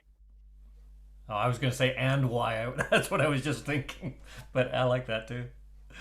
Yeah. So yeah, and it was the biggest thing. Had a question because it was a comment that came up a lot in your mental image classes. Do you find that a lot of the more experienced callers have a hard time letting go of their security blanket to open up to mental imaging? Yes and no. They seem to, during the lessons where we use terminations to, I will present a new idea each time, and then we will have each of them as many times as we can go around. I'll set this up and say, now resolve it in this way. And they generally can grasp the thing pretty well and do that. Yeah. Whether they can actually do that on the floor and live things, that I don't know. Other than 3 days ago, Friday, last Wednesday, Julie Burr was commenting, yeah, I've been using it now. I'll start out a mental image sequence, then I'll blow something and good, I'll just go back to sight. So they're trying. Some of them are trying and succeeding. Some of them are trying and easily falling back on sight. Yeah. And some of them are just enjoying the academic approach of it. Yeah, well, one of the things this is the comment that came. I'll just read it because it's a lot easier than trying to explain it. They were talking about clarification on square through any number being a sometimes X, sometimes O, depending on what it was called. We used the head square through, swing through, boys run, tag the line, cloverleaf, girls square through 3 as an example of a sometimes X, sometimes O. And it says, this happens a lot with experienced callers that do not want to let go of the security blanket to open up to a new way of looking at things. The particular caller believes that the chicken plucker is an X call sequence because it moves a couple across the square and out of sequence. And he crosses his fingers. That needs to be canceled or brought back before the square can be resolved. That's the way he looks at it.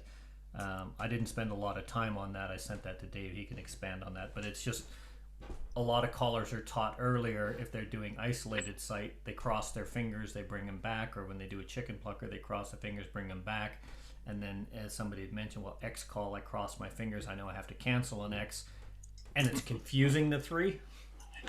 And so this is what was going on. They don't want to let go of that security blanket because they've been doing it for such a long time.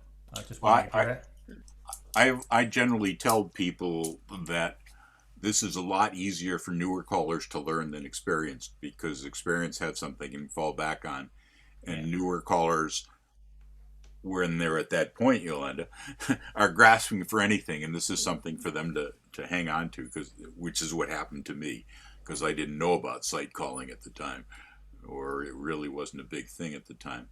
My experience with talking to experienced callers about mental image is that they have a really hard time letting go of trying to track the dancers or the state of the square using other things that have been drilled into them.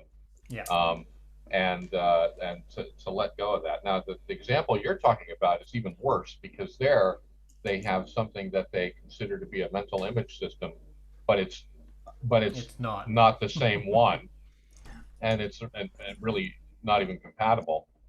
And then the third problem that people get really hung up on is trying to understand why is a call an X, versus an O, and the whole point is, never mind that BS. You don't care. I never care. The only time I ever care about what and different people, different developers of mental image systems have come up with different answers to that question.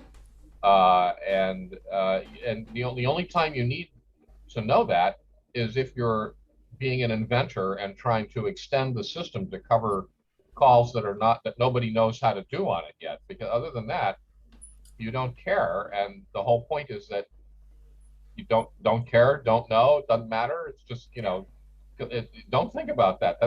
Don't think about that. Yeah, well, after going through it and then watching Dave's presentation and then having a look at the book again, it suddenly twigged on me, because I was looking at things as a square in mental image, and crossing the plane, and what's a partner change call, what, etc. And I realized that mental image is 2-couple calling. Doesn't matter where it is. It's mostly. Even though it involves a whole square, if I do a partner change, it means one dancer in that partner crosses the hemisphere, crosses the equator or the plane, whatever you want to use as terminology. When one dancer crosses in that 2-couple, then if I involve the rest of the square, or if I move them like a dive through, then I'm dealing only with the center couples. It's still 2 couples. and one dancer will cross the plane. And then if I move it over to the right side, I'm still only dealing with 2 couples. And I had the hardest time letting go of the square. And that's like, for instance, square through 2. Oh yeah, well, they're crossing the plane. No, it's both dancers are crossing the plane. It's not just one couple. I don't know why that is so blatantly obvious. But it took me until now. How long ago did I get your book? 8 years ago or something like that? Oh, good. So I have a couple more years before It took me until I was actually going through and editing Dave's stuff, what you were trying to explain to me 8 years ago. The person who has the what I think is the correct definition of X's and O's and why it works and all that, and possibly the only person who actually has it totally right is Bill Ackerman, and he gives some mathematical proofs and stuff at the end of his book for people who are really curious about it. Because otherwise, people argue about, well, is it this? Is it that? It's an X when the girls are out of sequence, except that this and that, and whatever that different formulations are that people try to come up with. But if you want the actual answer that you can prove is that universally correct, go get Ackerman's book. I've been starting to reread or starting to continue reading Bill's book, but what Dave and I have figured out is whether no one system is correct as long as you pick a system and stick with it, because the basic rules of canceling X's in the same location or different location and moving spots still works. Mel, I'm kind of upset that my book was confusing enough so I didn't get it across to you when you read it the first time. No, it wasn't confusing. What I have a tendency of, when I go through things, it's like taking a lesson in a university class. It's all very obvious, very clear when it's there on the board and you've done it fresh. But when you go back to and come back to next week, what the hell did he mean by that? So, is there any chance you're interested in taking? I'm thinking of starting I've got new slots opening up, and I think I've pretty much cleared those people that are interested, although I have a few people that are on the list if I start a new group. Probably a month off, but it is definitely on my plan. I was going to sign up for 2 of them. Unfortunately, things like neurosurgery and a few other things got in the way. Because I've got a list of very experienced callers that are interested in adding this to their toolbox, and I figured you might like that group. We'd probably go at a different pace. I don't see. That's a misnomer. A lot of people consider me a very experienced caller, a very knowledgeable caller. I don't consider myself that. I think interesting. I still consider myself as I'm learning to call, because there's so much of this I don't understand. Well, I'm saying very experienced, not necessarily experts in choreography, but have had a lot of experience in different things. And if nothing else, you're really good at looking things up. But that's true. My grandfather taught me, if you don't know something, look it up. If you want to learn something, learn it for yourself. If you want to get good marks, learn what the teacher tells you. And then if you're still interested, go figure out what the hell it means. As far as defining X's and O's and Chris saying just use them, when I teach the classes, I go 3, 4, 5 lessons and say, just trust me, use these off this list. I kind of like Dave's approach of giving out a smaller list for the time being and then going to the full list. I'm not sure I'll switch to that, but it's a good idea. But I then I said, this is nothing you need to know. Just memorize the list, but this may help you memorize it, and it'll answer a lot of your questions because you're just curious. But the definitions of what's an X and what's an O, my definitions anyway, are too complicated to do on the fly. You have to memorize it. This is where those lists came from, but you can't do it on the fly. Yeah, I like the fact that you said, don't memorize, here's the list of X's and O's, but only memorize the X's, because everything else is an O. Right, it's just, you only have to memorize the exceptions, and there's not that many of them. Yeah. But some of us, our minds don't work that way. Oh, come on, you guys memorize modules and all kinds of stuff. You could surely memorize a list of 12 calls or something. And, But and it's not like you memorize the list like you're going to recite it. It's just that as you're calling, you remember, oh yeah, ladies chain, that's an X. I have really enjoyed doing these classes because we're on our fifth group now, and people from 4 continents and 8 countries. It's just I've gotten to know lots of new people, and some of them, some of my first group that had an awful lot of Australians in, some very experienced callers there, but they were and some even using mental image like Brian Hodgkins, but just wanted to see a different approach to it. And it was, well, I was asked that, and that came up in our Australian callers thing, and I put it out the same with a lot of the Japanese callers wanted to do that as well. I was hoping that Masako and Marika would get a hold of you to do classes for the Japanese group as well, because Misako has done, yeah, has gone through one of mine. Yeah. I have quite a few. I finally am running a class 3 hours earlier Yes.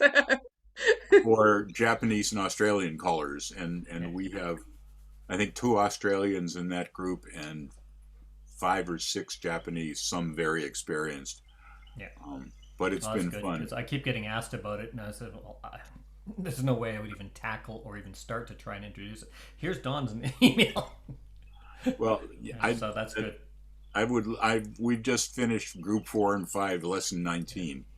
See, so, I'm at the point where I've got a real easy system of memorizing the lists, and what is first you organize them if it's a gendered call or not, and then you take them sequentially by the 3rd letter of the name of the call in the alphabet, and you put them that, and if the 3rd letter is matching the 7th letter, if you turn them around and they're in order, then it's an X call. But if they're not in order, then it's an O call. You do have a simple method. Yeah. Yes. Very. I kid you not. That's what it's like for me to try and explain mental image. It would be that confusing. It has been.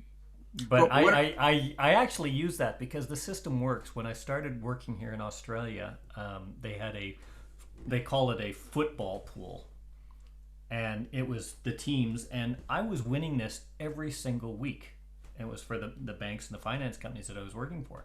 And I said, well, I've got a system. And they said, what is the system? Well, I started off and I took all the team names. And I said, okay, first I went by the alphabetical letter of the 2nd letter of the name. That was the first week. The next week was double letters. And if they had double letters, they were in alphabetical order. Then I went, how many have double letters? If it's double letters win. If there's no double letters, who's got 2 of the same letter? And I was coming up with these absolutely bizarre, obscure ways of picking the winners that had absolutely no rhyme or reason in it whatsoever. Who's got 5 letters, who's got 6 letters, this kind of stuff. This was my system. They changed it to the towns, like it's Brisbane plays Perth or Sydney plays this. I had no idea because it was Roosters against Dragons or things like that.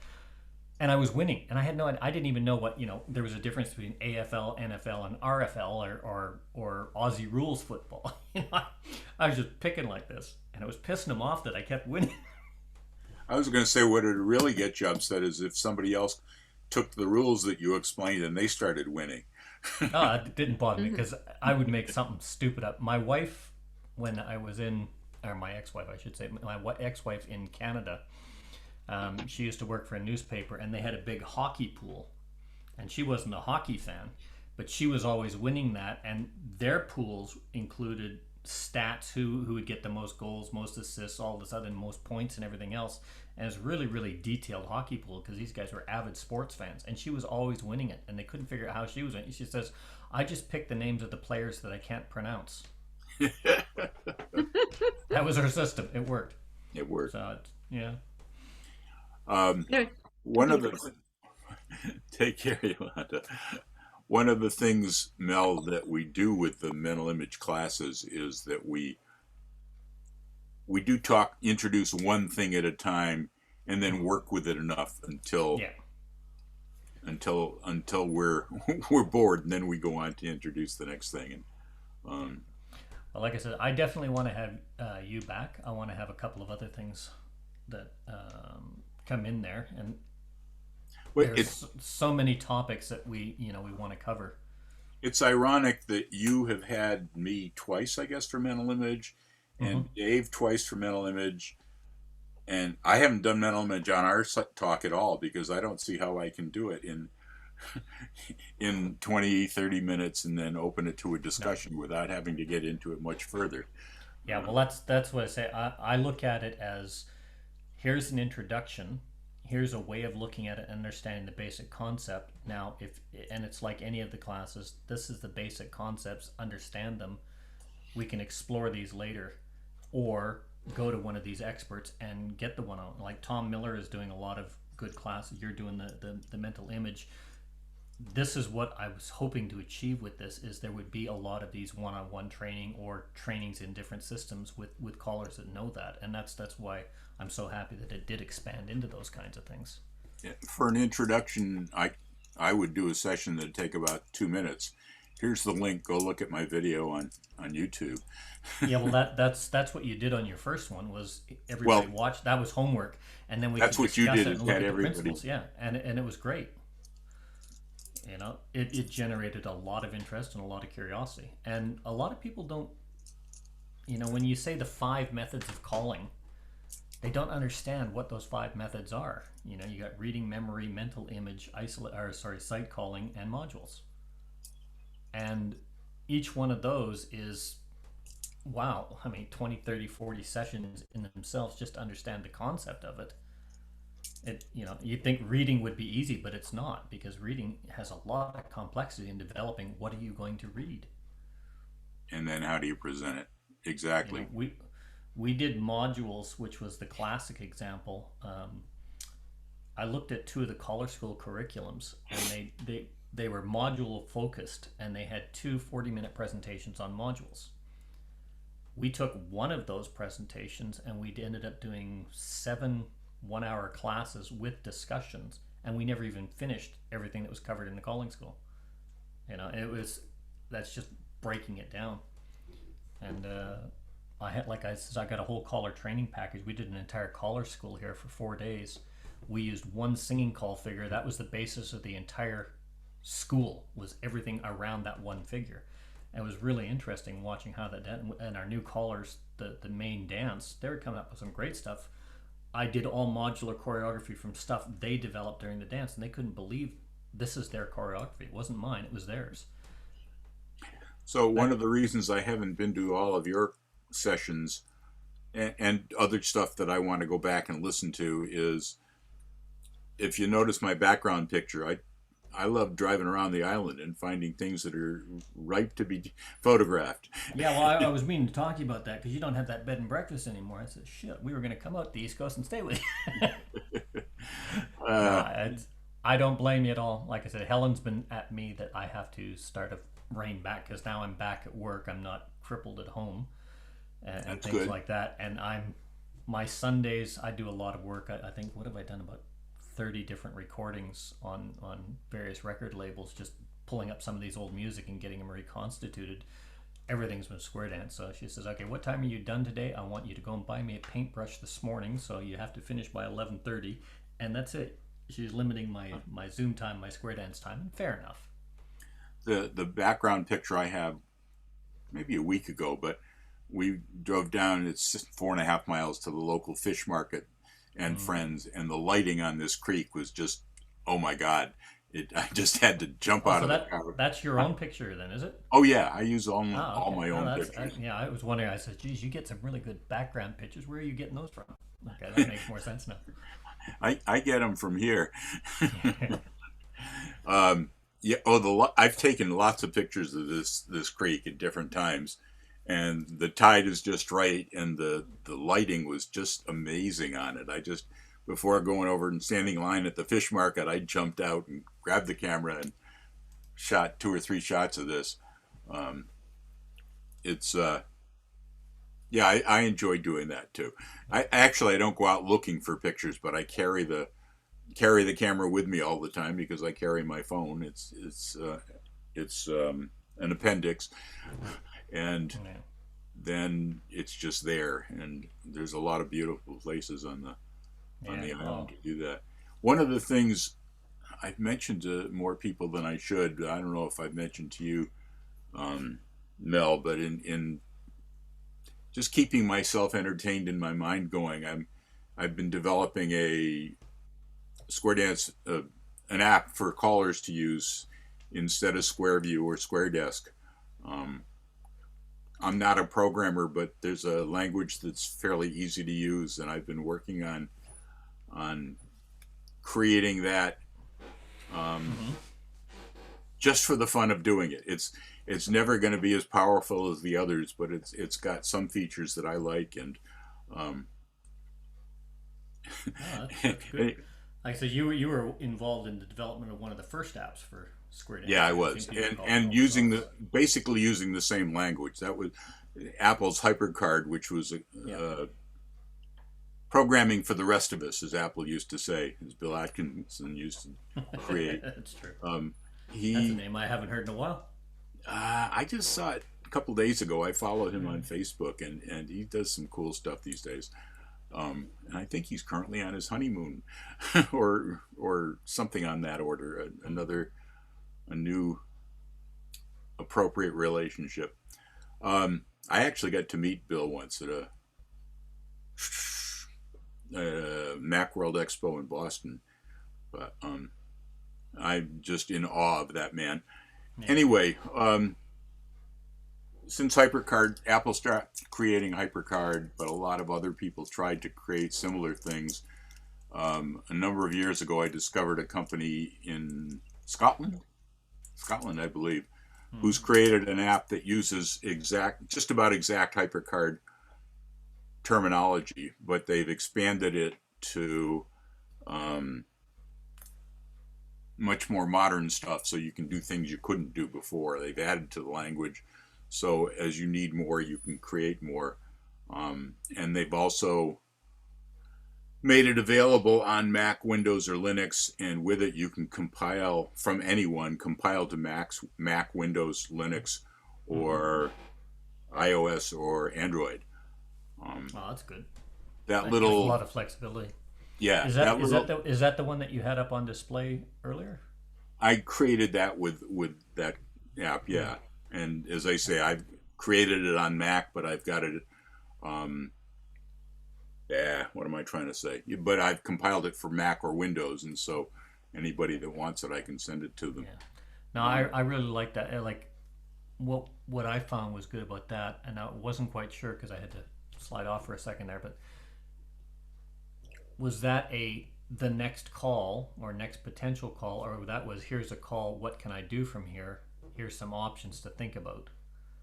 And I love when it's bang, here's a call, what can I do from there? Okay, now is my option up there? Getting him, as long as people are talking about it or talking the choreography, developing the choreography or thinking it, something's going to stick. It's like the adage, you throw enough mud, eventually something's going to stick. And it's the same with choreography. You throw enough, something's going to stick. What I used to do in caller schools is I'd have a whiteboard or a blackboard and have people come up with 6 calls, and then I'd throw a die and it'd be from 1 to 6, and we'd pick that and then move the magnetic calls to there and go that. And when I first started doing that on here, I thought, gee, I'm sure there are programs that have dies, but gee, I could pick one and I didn't have to have 6. I could, and it used to be, I found that 2 or 3 or 4 calls, and then the people would struggle to come up with a 5th or 6th. But on here, boy, we get up to 13 or 14 before people start struggling what they can do from there. Yeah. And that's when you push their thinking. Yeah. Somebody was showing, I think it was Jeff Seidel and wasn't Buddy Weaver. It was, oh God. Name's on the tip of my tongue. Starts with a C, or there's a C in it. Very, very heavy set caller. It has to sit now. Bronk Wise. Oh, okay. I don't know where the C came from that, but Bronk Wise, yeah. Starts with a C. Bronk Wise. Yeah. But they use a program which is predictive. So if I type head square through, it'll give you a list of calls, what to call next. You can pick one, or then you can write sequence, and then you can say get out from here, and it'll give you a whole bunch of get outs, and it does it all for you.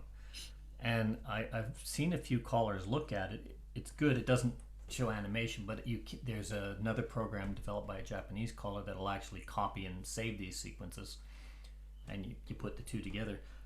But I look at that, and there's a few callers that use it, and this is where I'm finding we get some really, really horrendous choreography.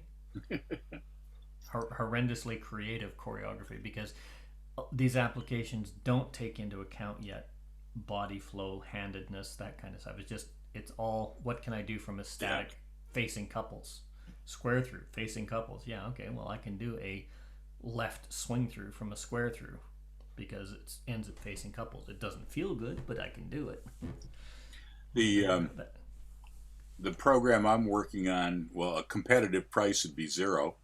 So, and these guys, it's a free download and free usage as long as you don't sell your thing. Just share your thing. If you go enterprise, they have,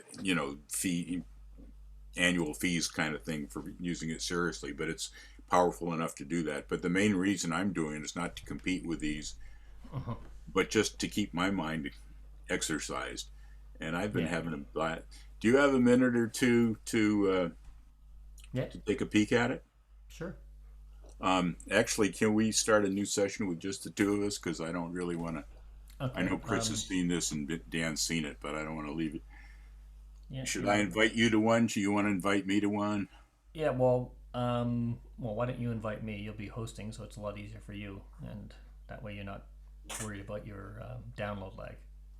And I can't remember. How do I know there's an invite button. Do I just put your name in there, or? Yeah, or you'd go invite and then you type my email. Okay.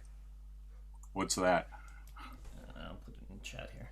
I mean, I could look it up, but. I'm going to go ahead and run along here. Okay, Chris. Thanks again, Don, and tell Dan when he comes back. Thanks. Yeah, and thank you for your contributions as usual. Oh, yeah. Always happy to blab.